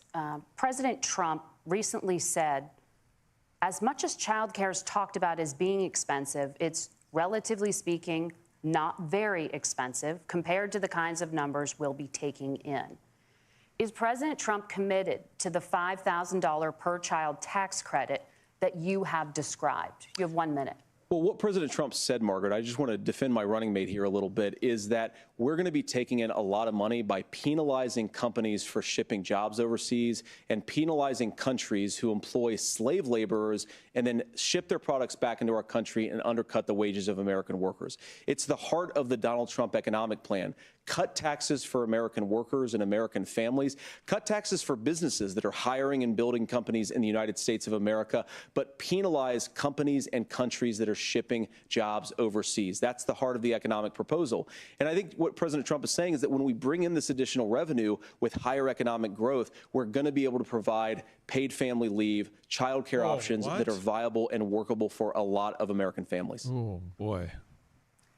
Where is Can he you going clarify how on that this? will solve the child care shortage? Well, because as Tim said, a lot of the child care shortage is we just don't have enough resources going into the multiple people who could be providing family care options. And we're going to have to, unfortunately, look, we're going to have to spend more money. We're going to have to induce more people to want to provide child care options for American families, because the reason it's so expensive right now is because you've got way too few people providing this very essential service. Thank you, Senator. Governor Walz, your ticket also has some child care tax credit proposals. Do you think Congress will agree to the $6,000 credit for newborns and $3,000 credit for children over the age of 6, as your campaign has promised? What kind of question is that? Realistic? Well, if these members of Congress are listening to anybody, I can tell you, and this is the biggest issue. Everybody listening tonight knows. I mean, I'm sure they were shocked to hear it's not that expensive. And let's be clear, whether it's $5,000 or $6,000, that pays you about 3 or 4 months. Let's be clear of where we're at on this. It's because we got out of an imbalance on this. We thought we were going to get by not paying people. I don't think Senator Vance and I are that far apart. I'm not opposed to what he's talking about on options. We've done scholarships types of things. I think we need to be open to making the case.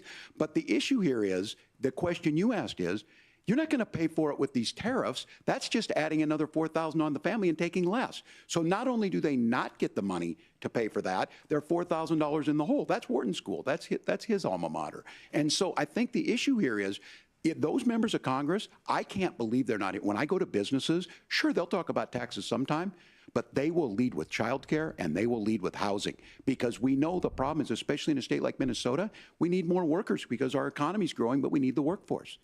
Governor, thank you. We need to move on. Nora? Let's talk about the state of democracy, the top issue for Americans after the economy and inflation.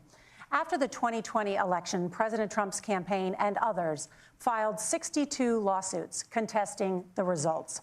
Judges, including those appointed by President Trump and other Republican presidents, looked at the evidence and said there was no widespread fraud. The governors of every state in the nation, Republicans and Democrats, certified the 2020 election results and sent a legal slate of electors to Congress for January 6th.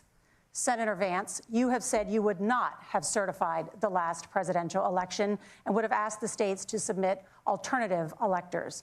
That has been called unconstitutional and illegal. Would you again seek to challenge this year's election results, even if every they love this governor question, don't they? certifies the results? I'll give you 2 minutes. Well, Nora, first of all, I think that we're focused on the future. We need to figure out how to solve the inflation crisis caused by Kamala Harris's policies, make housing affordable, make groceries affordable, and that's what we're focused on. But I want to answer your question because you did ask it.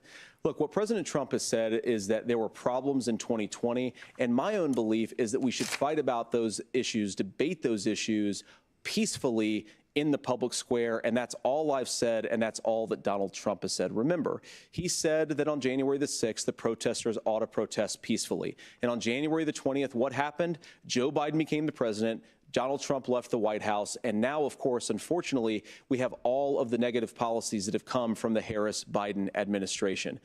I believe that we actually do have a threat to democracy in this country, but unfortunately, it's not the threat to democracy that Kamala Harris and Tim Walz want to talk about. It is the threat of censorship. It's Americans casting aside lifelong friendships because of disagreements over politics. It's big technology companies silencing their fellow citizens. And it's Kamala Harris saying that rather than debate and persuade her fellow Americans, she'd like to censor people who engage in misinformation.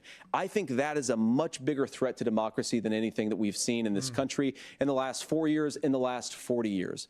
Now, I'm really proud, especially given that I was raised by two lifelong blue-collar Democrats, to have the endorsement of Bobby Kennedy Jr. and Tulsi Gabbard, lifelong leaders in the Democratic coalition. And of course, they don't agree with me and Donald Trump on every issue. We don't have to agree on every issue, but we're united behind a basic American First Amendment principle that we ought to debate our differences. We ought to argue about them. We ought to try to persuade our fellow Americans. He was ready for this question. Kamala Harris is engaged in censorship at an industrial scale. She did it during COVID. She's done it over a number of other issues. And that, to me, is a much bigger threat to democracy than what Donald Trump said when he said that protesters should peacefully protest on January the 6th. That's a great answer. Governor? Holy Yeah, it smokes. is.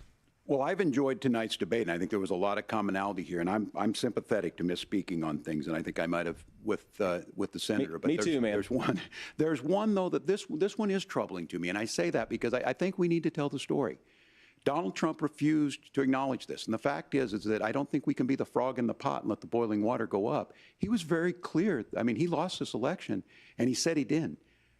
140 police officers were beaten at the Capitol that day. Some with the American flag, several later died. And it wasn't just in there. It's not his fault. In Minnesota, a group gathered on the state capitol grounds in St. Paul and said, we're marching to the governor's residence and there may be casualties.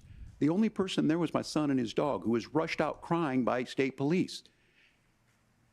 That issue, and Mike Pence standing there as they were chanting, hang Mike Pence. Mike Pence made the right decision. So, Senator, it was adjudicated over and over and over. I worked with kids long enough to know, and I said as a football coach, sometimes you really want to win, but the democracy is bigger than winning an election. You shake hands, and then you try and do everything you can to help the other side win. That's what was at stake here. Now, the thing I'm most concerned about is the idea that imprisoning your political opponents, already laying the groundwork for people not accepting That's what you this. did with the And a protesters, president's by the words way. matter. A president's words matter.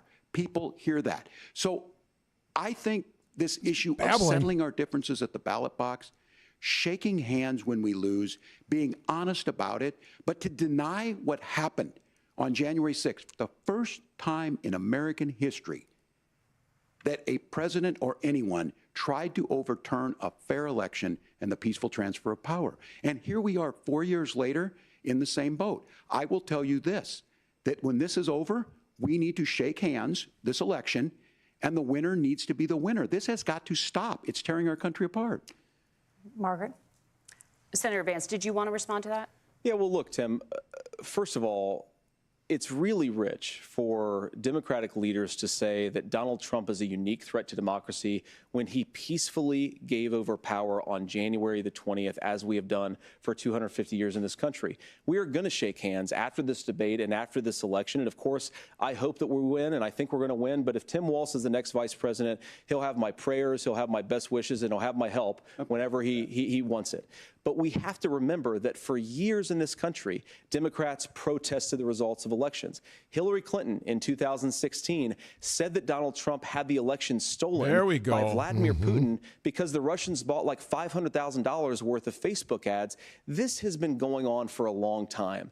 And if we want to say that we need to respect the results of the election, I'm on board. But if we want to say, as Tim Walz is saying, that this is just a problem that Republicans have had, I don't buy that. Give me a break. Governor. January 6th was not Facebook ads. And I think a revisionist history on this. Look, I don't understand how we got to this point. But the issue was that happened. Donald Trump can do it. And all of us say there's no place for this. It has massive repercussions. This idea that there's censorship to stop people from threatening to kill someone, threatening to do something, that's not censorship. Censorship is book banning. We've seen that. We've seen that brought up. I just think for everyone tonight, and I'm going to thank Senator Vance, I think this is the conversation they want to hear. And I think there's a lot of agreement, but this is one that we are miles apart on. This was a threat to our democracy in a way that we had not seen. And it manifested itself because of Donald Trump's inability to say. He is still saying he didn't lose the election. I would just ask that. Did he lose the 2020 election? Tim, I'm focused on the future. Did Kamala Harris censor Americans from speaking their mind in the wake of the 2020 COVID situation? That is a damning non-answer. It's a damning non-answer for you to not talk about censorship. Obviously, Donald Trump and I think that there were problems in 2020. We've talked about it. I'm happy to talk about it further. But you guys attack us for not believing in democracy. The most sacred right under the United States democracy is the First Amendment. You yourself have said there's no First Amendment right to misinformation. Kamala Harris wants to use the power of government and big tech to silence people from speaking their minds. That is a threat to democracy that will long outlive this present political moment. I would like Democrats and Republicans to both reject censorship. Let's persuade one another. Let's argue about ideas, and then let's come together afterwards. You can't yell fire in a crowded theater. That's the test. That's the Supreme Court test. Tim, fire in a crowded theater. You guys wanted to kick people off of Facebook for saying that toddlers shouldn't wear masks. Senator, the governor does have the floor. Oh, of course he does, yeah. That is criticizing the policies of the government, which is the right of every American. Senator, the governor does have the floor for 1 minute to respond to you. Yeah, well, I don't run Facebook. What I do know is I see a candidate out there who refused, and now again, and this, I'm pretty shocked by this, he lost the election. This is not a debate. It's not anything anywhere other than in Donald Trump's world. Because look, when Mike Pence made that decision to certify that election, that's why Mike Pence isn't on this stage. What I'm concerned about is, where is the firewall with Donald Trump? Where is the firewall if he knows he could do anything, including taking an election, and his vice president's not going to stand to it? That's what we're asking you, America. Will you stand up? Will you keep your oath of office, even if the president doesn't? And I think Kamala Harris would agree. She wouldn't have picked me if she didn't think I would do that, because of course that's what we would do. So America, I think you've got a really clear choice on this election of who's going to honor that democracy and who's going to honor Donald Trump. Governor, your time is up. Thank you, gentlemen. We will be right back with both of our candidates. The CBS News vice presidential debate continues. Well, guys, so far, is it what you expected? No. No, me either. It's not. First of all, how long are we going tonight? I thought this was an hour and a half. I did too. Hey, if they're going to let them go. Yeah, I mean, no, it's not what I expected. This has been a very... what is the right word? A professional and civil debate. Very civil. Very civil. J.D. Vance has owned this stage. Conciliatory. He's been respectful while having disagreements with Tim Walz. And I think he's owned this moment very well. He had statistics. When they talked about drug prices, he had ideas, housing on federal lands. He had detail, talking about mass deportation. It's been a very complete performance. I will say that Tim Walz, after a shaky start, has gotten much better as well. And what I appreciate so much about this debate is we are seeing the ability to understand the differences between both sides. And we haven't always seen this in some of the other debates that we've had. So I think it's been a really good conversation that way. Obviously, the both sides are going back to their echo chambers and their things. Tim Walz cannot let go that Donald Trump ordered people to attack Congress on January 6th. He just cannot seem to understand that. But I like J.D. Vance more every time I see him. He looks very presidential, very stately tonight. Very professional, way different than what I thought it was going to come out. It was going to be a bloodbath. He was going to get under his skin, which I still would really have liked to have seen, but far cry. But I'll tell you right now, Megyn Kelly's on Twitter, X, whatever you want to call it, and she's not a happy woman right now. Let me tell you, I can't even say on the radio what she's putting out on Twitter in regards to CBS. And I got to tell you, CBS is not to the degree that ABC was. We just expect it now, though. I mean, it's crap. Yeah, it is crap. That's the best way to put it. A definite edge to them with J.D. Vance and edgy questions. So all of a sudden we're out of time. We're out of time. Yeah. And they've asked Tim Walz a couple of tough questions too, but the tone, especially early on, they said it in advance of this debate. I didn't hear this, but I've seen it now on social media that CBS announced before this started that they were not going to fact check candidates. And then they proceeded about 15 minutes in to start doing it. Not to mention they keep saying, Governor Walz, did you want to respond to that? Governor Walz, did you want to respond to that? He got way more opportunities to respond than J.D. Vance did. But I mean, again, it's sort of like complaining about the referees. I'm just used to it. It's a crap job by CBS, but I think J.D. Vance has risen to it and done a heck of a job. Yeah, been very respectful. Both of them actually have towards each other. Neither one of them have really tried to get under the other one's skin. They've just come out. I'll say this: Tim Walz, you're right, has gotten by scot-free on some of the worst of what he's done, letting Minnesota burn. Yeah, that didn't come up. COVID, there was a lot of areas where he could have been held to task about Minnesota that he got off scot-free on. The riots didn't come up. COVID lockdowns didn't come up. The destruction of businesses, both from the riots and the COVID lockdowns, didn't come up. Wasn't pinned down on his extreme abortion law to the degree he should have been. 100% right, and Scott. I thought 100% right. Guys, and I thought that was pretty rich of Walz when they were talking abortion and, a woman's right to choose. He's talking about people's right to choose. Really? What rights did your Minnesota citizens have to choose whether they had people over during COVID or not? You were running roughshod. Mind your own business is another line he likes to use. That's the one. Yeah, mind your own business. That's what it was. Yeah. Yeah, exactly. I think we've had two really good conversations tonight, maybe more. One about guns. I thought it was a thoughtful conversation about where the violence comes from. And J.D. Vance bringing up the mental health angle is, I think, really important there. I thought Vance gave a really good, insightful answer about guns in schools. We've not heard a lot of conversation like that on this kind of a stage. I also think the housing conversation was good as well. Let's get back to it here. Senator Vance won the virtual coin toss and elected to go last. Now, here's the so wrap-up. Governor Walz, you are first. You have 2 minutes. Well, thank you, Senator Vance. Thank you to CBS News. And most importantly, thank you to all of you. If you're still up and the folks who miss Dancing with Our Stars, I appreciate it. But look, the support of the democracy matters. It matters that you're here. And I'm as surprised as anybody of this coalition that Kamala Harris has built, from Bernie Sanders to Dick Cheney to Taylor Swift, and a whole bunch of folks in between there. And they don't all agree on everything, but they are truly optimistic people. They believe in a positive future of this country and one where our politics can be better than it is. And I have to tell you, that better than it is the sense of optimism that there can be an opportunity economy. Oh, boy.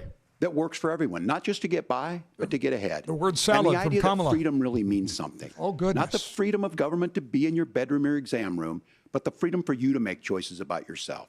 Now, look, we all know who Donald Trump is. He's told us, and as Maya Angelou said, believe him when he told you that. His first inaugural address talked about American carnage, and then he spent 4 years trying to maybe do that. Senator Vance tonight made it clear he will stand with Donald Trump's agenda.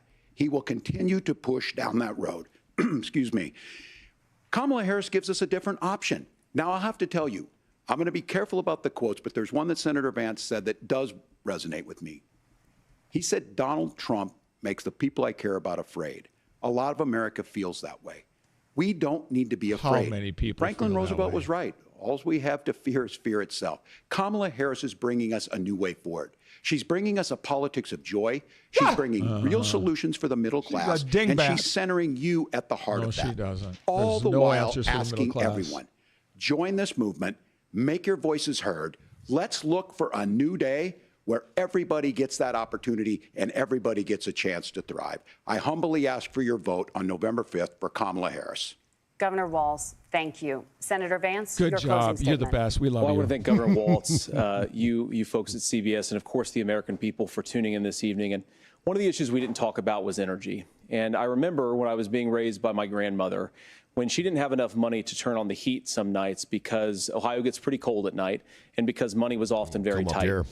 And I believe, as a person who wants to be your next vice president, that we are a rich and prosperous enough country where every American, whether they're rich or poor, ought to be able to turn on their heat in the middle of a cold winter night. That's gotten more difficult thanks to Kamala Harris's energy policies. I believe that whether you're rich or poor, you ought to be able to afford a nice meal for your family. That's gotten harder because of Kamala Harris's policies. I believe that whether you're rich or poor, you ought to be able to afford to buy a house. You ought to be able to live in safe neighborhoods. You ought to not have your communities flooded with fentanyl. And that, too, has gotten harder with because of Kamala Harris's policies.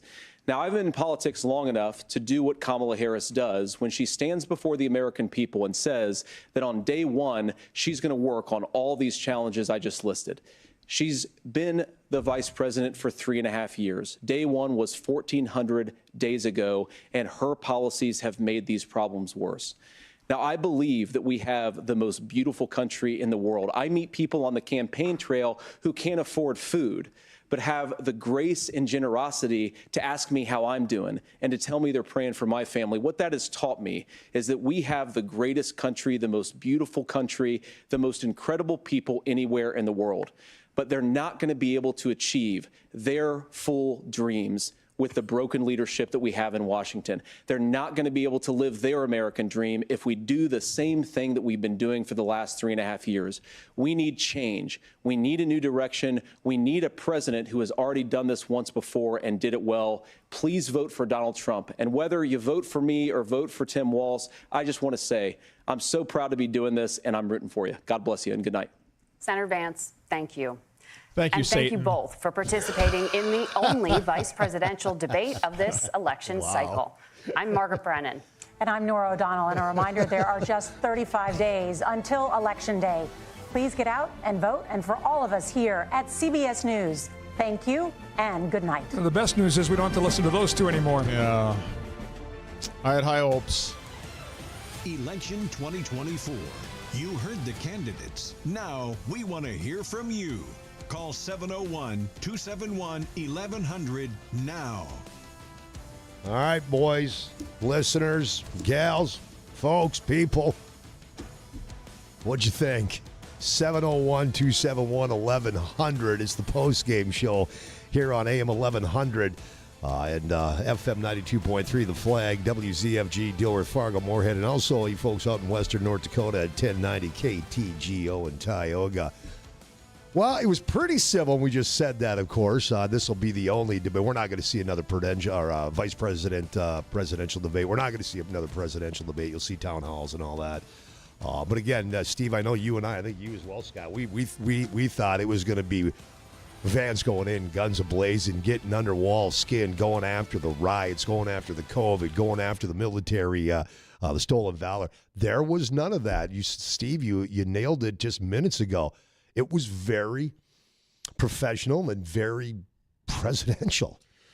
Yeah, I thought Vance, I wrote down when about 20 minutes in, Vance seems empathetic, decent, thoughtful, and conciliatory. He seems like a guy who wants to bring people along and not make it personal. I wasn't ready for that, to be quite honest with you. We've seen that fighting spirit, but I thought bent over backwards to keep it civil today. Yep. And I think he was the alpha in the room, and I think Walz followed that. Now, Walz had his lines and went after Donald Trump about things like January 6th or whatever, but I feel like this is the discussion that most Americans really want to hear, where you've got two people who obviously have different opinions, different philosophies of things, but it's not going to be a boxing match. And I thought we got a lot out of this tonight. I really did. I heard things came from J.D. Vance about opening up federal lands for housing. I hadn't heard that before. That was the first. I had not heard the whole thing about paid family leave. And Vance seemed to open the door for the Trump administration finding a way to get to some kind of paid leave program, which I've searched the conservative playbook here in the last 10 minutes. I can't find that anywhere in the program. So this might refer back to Donald Trump's being more of a populist than a conservative. Now, is it going to play well in the public square? Probably. I get really nervous when I hear J.D. Vance opening up the door for a paid family leave act of or law of some kind there. But I thought, like I said, good answer and good discussion on housing, good discussion on guns. The left cannot get it through their thick head that Donald Trump said we're going to go peacefully down to the Capitol, make our voice heard. And they he will did. not. They will just. They cannot see their way to saying that happened. I thought Walz was okay. I thought he elaborated on their points fairly well. I think he went after Trump a lot, which we sort of expected. I think both sides got a win out of this. I really do. I thought probably who owned the moment best would be Vance, but I thought Walz, for not having been in as many of these kind of high-profile situations on a national stage, actually handled himself fairly well also. All right, it's 9:51 Central Standard Time, 701-271 1100 if you want to jump in the Common Sense Club, the post-game. Scott, I know you want to go out there and talk to folks, but Scott, real quick, let me grab a caller that's been waiting here. Let's get Kristen on real quick. Yeah, let's grab this caller, and then you can go talk to the folks. Go out there and get them warmed up, Scott. Christian, you're up on the Common Sense Club. Go ahead. Hey, how's it going, y'all? Good. So, I mean, watching that debate, I just finished a whole fifth of Tito's, and oh my God, I'm going to tell you right now, I think J.D. Vance did a good job today. Yeah, we definitely got my vote. Yep. Thanks, Christian. Appreciate it. Go ahead, Scott. Run out there. Talk to your folks there. This was a crowd that was fired up to get J.D. Vance going for the juggler tonight. An hour in, you guys were pretty pumped up, and we saw another half hour, 40 minutes or so. What'd you think? J.D. Vance had Walz nodding his head every time he spoke. Mm-hmm. When Walz spoke, J.D. was looking at the camera. When J.D. spoke, Walz was looking at him and nodding in agreement the entire time. Everyone had to see that. I mean, he was agreeing with what Vance was saying. He had him nodding in agreement almost the entire. When he wasn't scribbling notes, he was nodding in agreement. Kind of looked like a bobblehead, didn't he? Yeah, but he was agreeing with him. So how can you? He came away with winner because he was agreeing with all his points. So who had the better of the night? Vance. All right. Who won tonight, do you think? Vance. What'd you like about it? He didn't dig a grave like what votes did. By the way, I love your shirt. It says the Shady Bunch instead of the Brady Bunch. It's got Obama, Harris, Nancy Pelosi, Hillary Clinton, the Shady Bunch. I love it. Hey, what'd you think about the debate tonight? JD nailed it. Walz has always lied. I've known that for a long time. And like the first guy said, he shook his head. He looked mad, but he knew JD was right on. And he sometimes got heated and started screaming like Walz does. You said before the debate that he was kind of what'd you say, a jerk? A jerk, slimy. A squid. I mean, I looked at him as a loser. Even though he was my EA, I didn't care for him.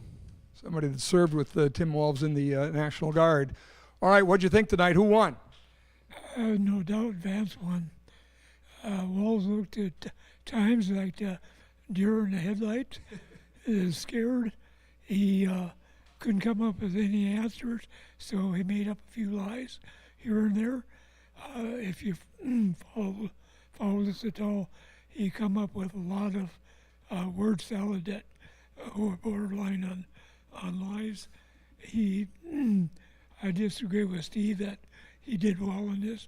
I thought he kind of exposed himself for what he was underqualified and overwhelmed. A deer in headlights. I like that. Yeah, that was the Tim Walz look tonight. Ladies, what'd you think? I think Vance did really well tonight. Yeah, and he seemed presidential to me. You think this makes a difference in the race? I hope it will. I really do. I hope it will help. All right, what'd you think? I thought Vance won, but I wish he would have asked Walz about his military career. Mm-hmm. I'm really pro-military, and when they kicked out and ruined so many careers of the military because they didn't have the COVID shot, but they're letting people come over the border. Now it's down. They cut down to 25,000 a day, and they're coming with what disease only God knows. Yeah, interesting points. Rate the debate. How'd it go tonight? I think Vance did very well. I think I was kind of struck by the fact that there might have been a lot of people that tuned in to see how weird J.D. Vance was, but they found to be an eloquent, intelligent, composed person. Just a very good, just very all around good. 100%. Not weird. Yep. Yeah, good point. You would have a hard time looking at that and seeing anything other than pretty good guy with a pretty good comprehension of the issues that face Americans. What'd you think? I thought J.D. Vance was very solid again tonight. Just impressive. I don't think Walz did any damage to himself or to the campaign. So, in the end, Vance did well, but Walz didn't hurt himself? I don't think so. Interesting. Okay, sounds good. All right, let's get a couple more folks in here and find out what they thought of the debate tonight here as we rate the debate. What'd you think? I thought J.D. Vance did really good. He didn't quite put Tim Walz balls to the walls, but he probably could have. It was a little, it was unfair, but it always is. But I think he did great. All right. Yeah. What's that? Vance wins for sure. There's the headline. Vance wins. What'd you think? Oh, I really thought Vance did an excellent job. I like the way he breaks things down. I think he'd be such an asset to work with Trump. I think Trump picked a really good guy. I think he's hit a lot of levels there that is going to be real fun to watch if he could make this work. All right. And you? I think Vance cleaned the clock of Tim Walz. And you could tell it in Tim Walz's darting eyes as they went back and forth. It was like Gaddafi, as being explained by Robin Williams. All right. Love this audience. Love the fact you guys spend the night with us and watch the whole debate. Thanks for being part of the Flag family and joining us tonight. You bet. Appreciate you coming. We've had so much fun. All the debates, having our live studio audience watching right along with us, and it's fun to find out exactly what they thought about rating the debate. All right, 9:57. Again, we got to thank our sponsor, Casey Joe's Catering. Casey Joe's brought in, oh man, baked potato bar. Was that fantastic? It was so good. Wow, unbelievable. All right, 701-271. 1100 if you want to comment on tonight's debate, 701-271-1100. Don't forget to subscribe to our AM 1100 The Flag YouTube channel. Subscribe to that. And also, I think it's still going on as long as we're on doing the Common Sense Club postgame show. Flag Plus subscriptions are 20% off tonight only. Go to flagfamily.com/debate. All right, boys. In my notebook, I have a couple things that I want to throw out here. If you want to base your vote on January 6th and Trump is a bad person and Which, the by the answer way, to all... Can I just, sorry to interrupt you. If you are in that camp and want to base your vote on January 6th, you are never going to vote for Donald Trump on a bet. No. Those people have been long gone forever. I mean, it's a waste of airtime in debate. So if you want to base your vote on January 6th, Trump is a bad guy, and the answer to all of your problems is more government, then Tim Walz has your playbook. They have the right set of answers. If you want substantial change to how we're doing immigration, substantial change to the things that are causing inflation, how to expand energy and national security, then you're going to like what J.D. Vance had to say. If you came into this as an independent or didn't know or didn't care, you got real answers about things that matter, those kitchen table issues from Vance, way more than you got from Tim Walz. Takeaway number 2. I have heard so much about how Donald Trump is only for the rich. And the Trump tax cuts, it just took care of the rich. Then you are so ignorant about what those tax cuts really did and where the benefit goes. When Donald Trump was in office, he passed several things that went very quietly. One of them was the Department of Labor overtime law, which expanded overtime for people who make lower and middle income wages. Nobody talks about that. Black and Latino unemployment was at its lowest level, I think, in history under Donald Trump.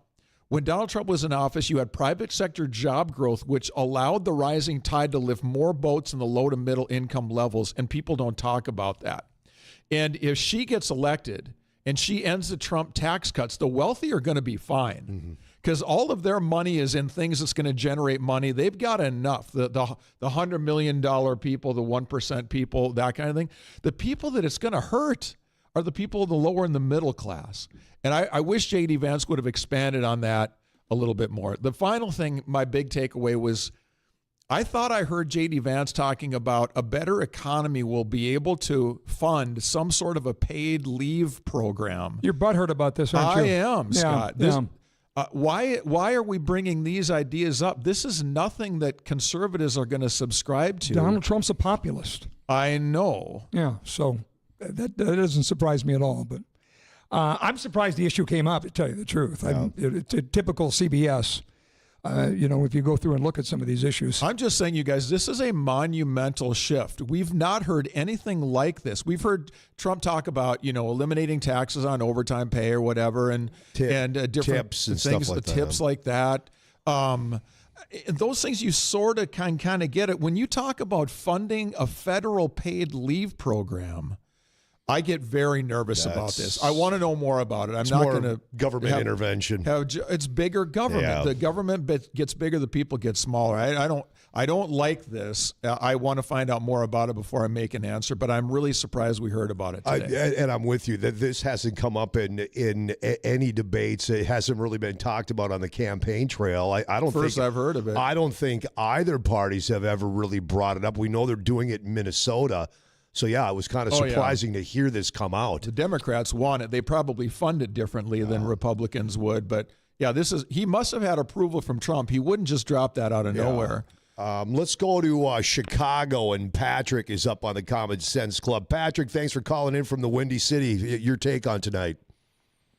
Hi, guys. Thank you for having me. You bet. I appreciate it. So I'm fairly new to politics. I'm not a Democrat or Republican, but I find it weird when they talk about immigration. And I live in Chicago, and we have busloads of them, and no one can tell us what's going on. Like, we need to hear – this is what makes me lean towards Donald Trump. We need to hear more about what are we going to do about the immigrants here? How much of an effect are you seeing in Chicago, Patrick? Because even here in very sparsely populated, lightly populated North Dakota, we are starting to see the effects of it. But I know it's nothing like Chicago. So for you in Chicago, and I know people in Chicago have been speaking out more and more, saying this is a bunch of garbage. You're supposed to, what about taking care of us and the issues we have, and you're just adding to the problem. So how bad is it getting there in Chicago? It's really, really bad. I'm born and raised on the south side of Chicago. So for us, it's pretty much the city of Chicago is segregated, kind of, whatever. You have your downtown, which is pretty nice, but the west side and the south side is pretty, it's not so good area. Mm-hmm. So, of course, they drop the migrants on the south side and the west side. There should be no reason why my mom, that's 64 years old, can't feel safe getting on the bus when her bus stop is right in front of her, and she have 15 illegal immigrants standing outside that don't speak a lick of English, not working. They're sitting there drinking beer. It's 6 a.m. Your mom or nobody should have to deal with that. And you're right. What Patrick is saying, guys, we're hearing this all around the country. I have become friends, and I don't know if you know who he is, Patrick, but they call him America's Sheriff of Pinell County, Arizona, Mark Lamb. I just talked to him again today. We talked last night. And we were talking basically the same thing, how what they're doing, they're bringing these illegals in. They're not dropping them off, in the nice areas, like if you're in Colorado, Denver, Cherry Creek, or, look, they're starting to show, some are finding their way to Nantucket. Then all of a sudden it's a problem. So it's a shame that this is happening in Chicago or anywhere in this country. So you said, Patrick, you're not Democrat, you're not Republican, you don't lean either way, but because of what's happening with the illegals in this country, it's starting to weigh you towards Trump, huh? 100%. Like, I'm born, my whole entire family is Democrat, but this last maybe year and a half, my entire family are Trump supporters now, and we're all African Americans. Interesting take. It's not about It's not about a race thing. Mm-hmm. It's just logic. Like, our neighborhoods are not the greatest, but when I was younger growing up, we could walk to the store at 7 o'clock at night in the wintertime because it's dark at 5, and we feel safe. We can't, they are literally taking abandoned buildings, abandoned houses, and they're just packed in there. When I say packed, I mean 40 of them are in abandoned buildings, abandoned houses. And you expect me to be like, oh yeah, we're going to talk about Iran. We don't want to hear about that right now. We need to talk about what's going on in our country, what's going on here. We need the help, not nowhere else. And it sucks. So of course, I'm leaning towards Donald Trump. That is my vote. So, Patrick, let me ask you this question. Do you feel like there's a movement of a lot of people that come from where you come from, the neighborhoods you live in? Do you feel like a lot of people are starting to change their opinion on politics because of that? Or do you feel like, yeah, it's our family and maybe a family 6 blocks away, but it's not real widespread yet? How would you assess that? If I'm going to be honest with you, and I can't speak for a lot of people, but just the people that I know around my neighborhood, we're very ignorant to politics. As African Americans, that we were raised in not so much of a great area, and we didn't have a lot of resources to learn about politics. But now, when you get older and you sit down and you listen, you kind of catch on to certain things. Now, don't get me wrong, Donald Trump is kind of all over the place sometimes. We all know this, and it's okay. But when you start to realize, like, hey, listen, what are they talking about? Just because you're a black woman doesn't mean you're going to get all the black votes. Just because we're from not so great area don't mean we're going to be blind. We're all adults now. We're growing up, and we're starting to realize a bunch of crap coming out your mouth. So even if he's spitting crap, you got the same amount of crap coming out your mouth too. So why not just lean towards the person that gives you that hope that, all right, maybe if we close the border, maybe we do a sweep, and maybe the area might be better than it was, because it didn't get better when you got them here. They don't have jobs. They don't have education. They can't speak English. They have cars. They don't have a driver's license. I mean, they just crashing into people, running people over. They're stabbing people. They're robbing people. They're raping girls. I mean, it's not good. Wow. So what do you think we're going to do? We're going to vote for the person who gives us the hope, like, hey, listen, maybe he could clean this up. Even if Kamala Harris had 15 key points, the one key point that really matters to most black people that's dealing with this situation is immigration. And on that note, she's not hitting it on the head. She's just telling us, oh, we're going to give you $25,000 for a house and this. We're like, lady, we don't care about that. Wow. You know what's interesting is that what Patrick cares about, illegal immigration and the border, wasn't actually even a question. The only question that the CBS airheads came up with was mass deportation. Are you really going to do that? Yeah. J.D. Vance did a pretty good job of adjudicating the border and what Kamala Harris's miserable record is on it, thankfully, because he knows that the economy and the border are the two top issues. And, of course, CBS doesn't want to go to issues that are going to favor Kamala Harris and Tim Walz. But J.D. Vance did a very good job of making sure those points got made tonight. Patrick, my last question for you is this. You say that you're sort of leaning toward Donald Trump, but you realize if Kamala Harris is elected, all those problems you see, they're going to get worse. Do you realize that? 100%. And it's kind of traumatizing, to be honest with you, because I don't feel like they're all bad people. I'm not saying of course they're not. No. I don't think that at all. But what I think is there should be a process. Yes. There has to be a process. Exactly. We have to do these things the correct way. We can't just be like, no matter what you have. Like, I just seen something the other day where I don't want to misscrew the number or anything, but I'm 100% sure it was more than 100. We let over 100 convicted murderers into the country free. It was 13. It was 13,000. That number was 13,000. And 500,000 with a record, a criminal record. And it's like if I don't do my own research, how would I know that? Yeah.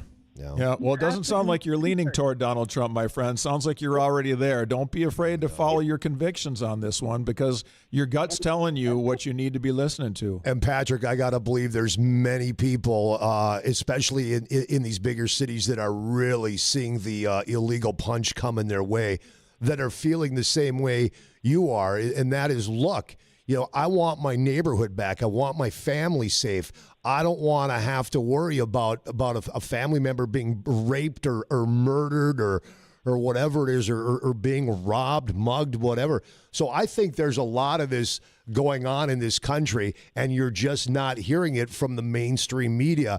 And this call from you in Chicago has been absolutely eye-opening and fantastic to hear, and you're being honest about everything. And I hope more people start speaking out and saying the same thing that you are, that enough, we've had enough. Yes, for sure. We had enough. Like, we're all ready. We might not be driving around with a Trump flag on the backseat of our cars or in the pickup truck, but you better believe that it's a lot of black people who are not going for Kamala Harris. We don't care about the rhetoric she's talking about. We don't care about the fake statistics she's bringing up. That's just what it is. Yeah. And one more thing before I go. Yeah. I was just so surprised how J.D. Vance and Walsh, or whatever, however you pronounce his name, they kept congratulating each other. Like, hey, yeah, I agree with you. I'm like, don't be nice. Be honest.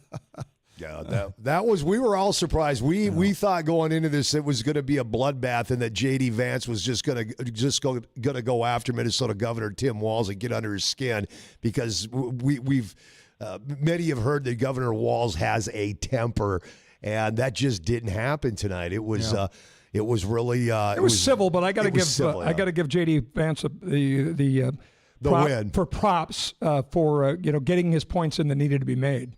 About the leadership of Walz. Hey, appreciate the shout out from Chicago. Thanks for sharing your story with us today, Patrick. Thank you, guys. Have a great night. Be safe, man. Be safe out there. Thank you. And an email from a listener on an app in Ontario, Canada. I've been a JD fan for a long time. For all those who thought JD was a bad pick, have they now changed their mind? Really? 701-271-1100 from anywhere in the world. Give us a call. We'll be here for a little while yet. 701-271-1100. And you can join the Common Sense Club. Steve Hallstrom, Scott Hennen, and Jay Thomas. You guys, I think this was an audition for 2028. I have to believe that J.D. Vance, in the back of his mind preparing for this, said, you know what, I've got the potential, not just being here for 4 years, but maybe after that. And I think he to me, it looked like, I'm going to try to be the leader that I think America wants. I will call a spade, and I'll say it like it is, but I'm going to try to be a guy that can at least have civil conversations with people I don't agree with. So I think this was a very good performance from him tonight. The more I see from this guy, the more I like him. Questions tonight from the, whatever you want to call the moderators from CBS, started with Iran and Israel and the attack there. Went to climate change. Number two question. Yeah. Climate change. You knew it was coming. But I love what J.D. Vance did there. He did a great job spitting that into American-made energy, American-made, American manufacturing. He took that, because I think we're all looking at you go, really? That's going to be your second question tonight, climate change. I thought they're going to go down the road of, okay, you have hundreds of people missing. Absolute devastation, because they started with the hurricane, and I thought it was going to go down. Okay, why isn't the president, or why isn't Kamala, I should say, here, or whatever it might be? And then they spun it to climate change, and JD spun it right back around. Question 3 was on mass deportation. Yep. It gave JD Vance a chance to talk about the miserable Biden-Harris policy on the border. 4 was the economy. Mm-hmm. By the way, great answer again from J.D. Vance. They're specifically tying it to energy again. Yep, they are. He got the energy points in there quite a bit tonight. He really, that was obviously kept going to be explaining that's what's going to fix the economy. Yeah, but there was, by the way, there was no question on energy. No. So J.D. Vance had to, make the answers about it. Then they talked about leadership qualities, abortion, gun violence, housing and rent, health care, national paid leave, much to Steve's chagrin, child care, and the state of democracy. Took a good 5-6 minutes back and forth, which I'll give another prop to J.D. Vance, talking about the threat to democracy of censorship. Yeah. Very good job of bringing that around. Really Absolutely. good job. Yeah. I thought the questions, if the American population is telling you the economy, jobs, inflation are the big issue, that should be 1, 2, 3 in the questioning. Climate change does not rank among the general population as a top 3 problem. People are worried about how they're going to feed their family. Yep. Are we going to have money for retirement? Why is everything so expensive when I go to the grocery store? And is my family safe? Yeah, I thought really demonstrated what Doug Burgum has been so good at talking about, is that China's opening up a coal plant every month. And do we want to do energy the right way, or we harvest it in a responsible way here and sell it to our friends rather than have to buy it from our enemies? I think Vance did a nice job on handling that point very well. And he used the term drill, baby, drill, which is 100% right. All right, 701-271-1100. I think we'll take this down to 10:30 Central Standard Time, so about another 14 minutes.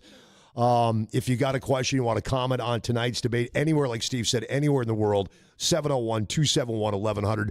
Make sure if you're not watching, you haven't watched, you can watch the Common Sense Club on our YouTube channel, AM 1100, The Flag on YouTube. Hit that subscribe button.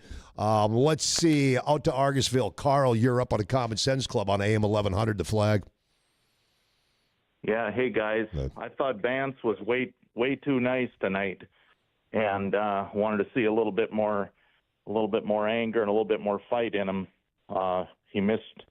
He started out really strong, but as it went on, he missed. I had to give him a B and a B and a B on a lot of answers and a C, and he just missed too many things. But there was nothing about Walz and what he's done in Minnesota. Mm-hmm. There was nothing on there about the 3 wars and our gutted military.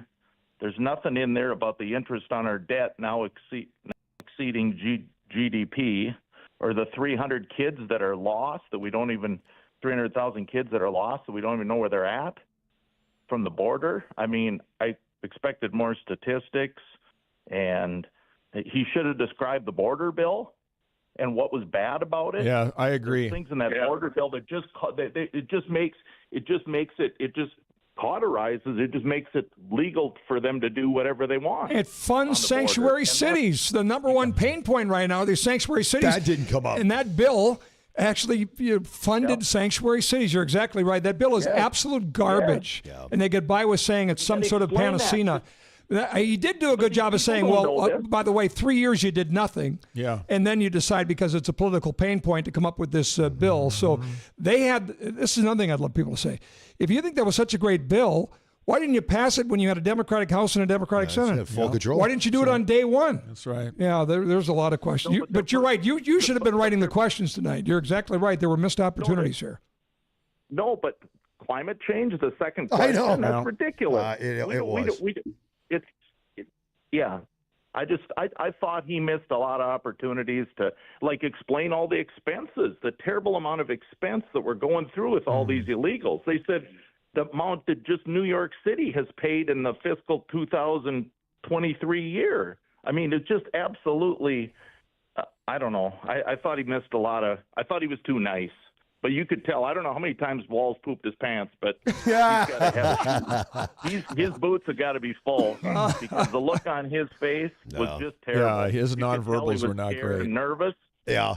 There was already during the debate, I was flipping through Facebook, just scrolling through the news feed, and the memes are everywhere. Oh, the memes with different Walz expressions from tonight's debate are just, they're priceless, man. They're going to be all over the place for sure tomorrow.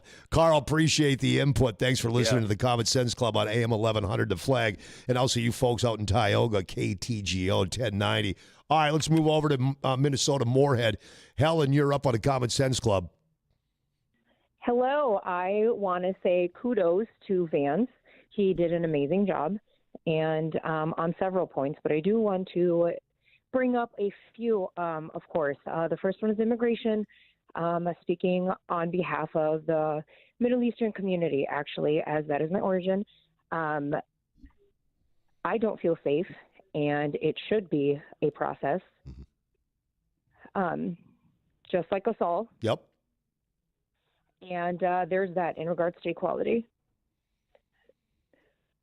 Helen, The I'm second sorry, thing I'm missing your point. You're Middle Eastern descent. You don't feel safe in Moorhead?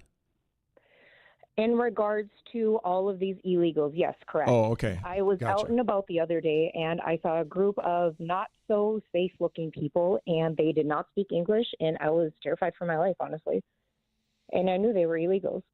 I believe that we're having a lot of them brought up here in the dark. I don't know if I use the word darkness of the night, but secretly bringing them in. We're hearing more and more stories too coming from the northern border here in North Dakota.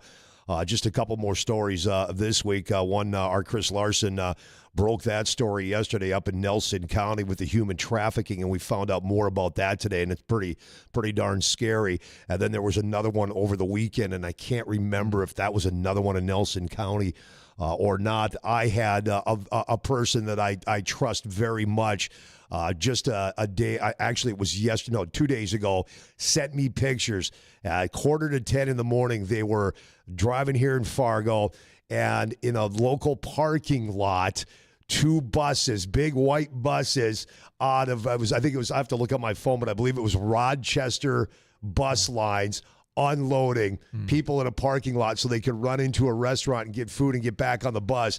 And she was sending me pictures as it was happening, and they were all illegals. All you have to do is look at what they're wearing. And that was here in Fargo 2 days ago. Helen, I want to ask you, how do you typically vote politically? Are you typically a Republican, Democrat? Kind of depends. How do you lean politically most of the time? It actually depends on who's running. I do not title myself as a Republican or Democrat. So what issues are important to you? Immigration. Yeah, that's what we heard Patrick from Immigration, Chicago. for sure. I think immigration is almost surpassing, because of what we're hearing and what we're seeing on the streets of America, the violence we're finding out just how bad. Not everybody coming across bad. There's people coming across, hey, there's an opportunity. Hey, if I'm living in one of these countries and I think there's an opportunity that I can go to America and make a better life for myself, my family, I don't begrudge these people for doing that. Damn right, I'm going to walk 1,000 miles. But let's be real honest. There are a lot of bad characters taking advantage of this, and we don't know who they are. And now we're getting numbers. I really am starting to believe that the illegal immigration and the border crisis, guys, and Helen, is surpassing the economy worries right now. I really do. It might be. Absolutely. And let me just give you a scenario. Why is it that when you go to your job, you can't get into your workplace without a badge, correct? Correct. And that is our employment. That is how we feed our families. That's how we make a living. So how are these people just going to come into America, a country, a whole country? It just doesn't make sense to me. Well, why should we have to use our badges if these people can just come into the country? Well, here's another example. We have to go through extensive background checks. How is it that for us to get on an airplane in this country, we got to go through TSA as of May of 2025? We're going to have the real ID. But we're loading people on planes that just came across the border. We have no idea. And we're just throwing them on planes and sending them anywhere in this country. It's an absolute mess right now. It really is. And it's very terrifying to raise a family in this country. You know, my dad, he actually broke his back until he finally brought us here for a better life. And now that we're all adults and we have our own families, we're like, oh my goodness, we ran away from this lifestyle and it's coming here knocking on our door. It's gotta be for you, Helen, and your friends. It's gotta be absolutely infuriating, gut-wrenching that your family and others that you know, they did the right thing. They wanted the American dream. They wanted a better life for their family. And it is a process to get it should be a process to get in this country. It is no longer. But you did the right thing. It's a process to become a citizen.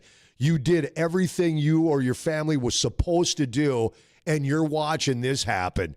You know, we're now just anybody. The second thing that I wanted to mention was that whole gun topic, talking about censorship. Now, I don't know if you have seen this viral clip going around where Kamala actually said sarcastically, and this, excuse me in advance, but in this tone of voice, if somebody come to my house, they gonna get shot. And then she's like, oops, I probably shouldn't have said that. Yeah. And then Oprah was not fazed by that. And then our, no disrespect to our Mr. Walsh, but he talks about, we don't accept any gun violence. Well, did you forget that our somewhat of a Kamala, whatever her title is as of now, because she doesn't really have any, she wants to say all sarcastically, somebody's going to get shot if they go into her house. But then her VP is saying otherwise. Yeah, that's a great that's a good catch. Helen, appreciate the phone call. Before you let her go, though, I have a question I've been wanting to get in here. So, Helen, your family obviously came over from the Middle East. So you have a soft spot in your heart for people that, like Jay said, come to this country and looking for a better life. And you understand what it means to look different, likely. I've not seen you, but my guess is people can see that you don't look like you were born and raised your family for 6 generations here.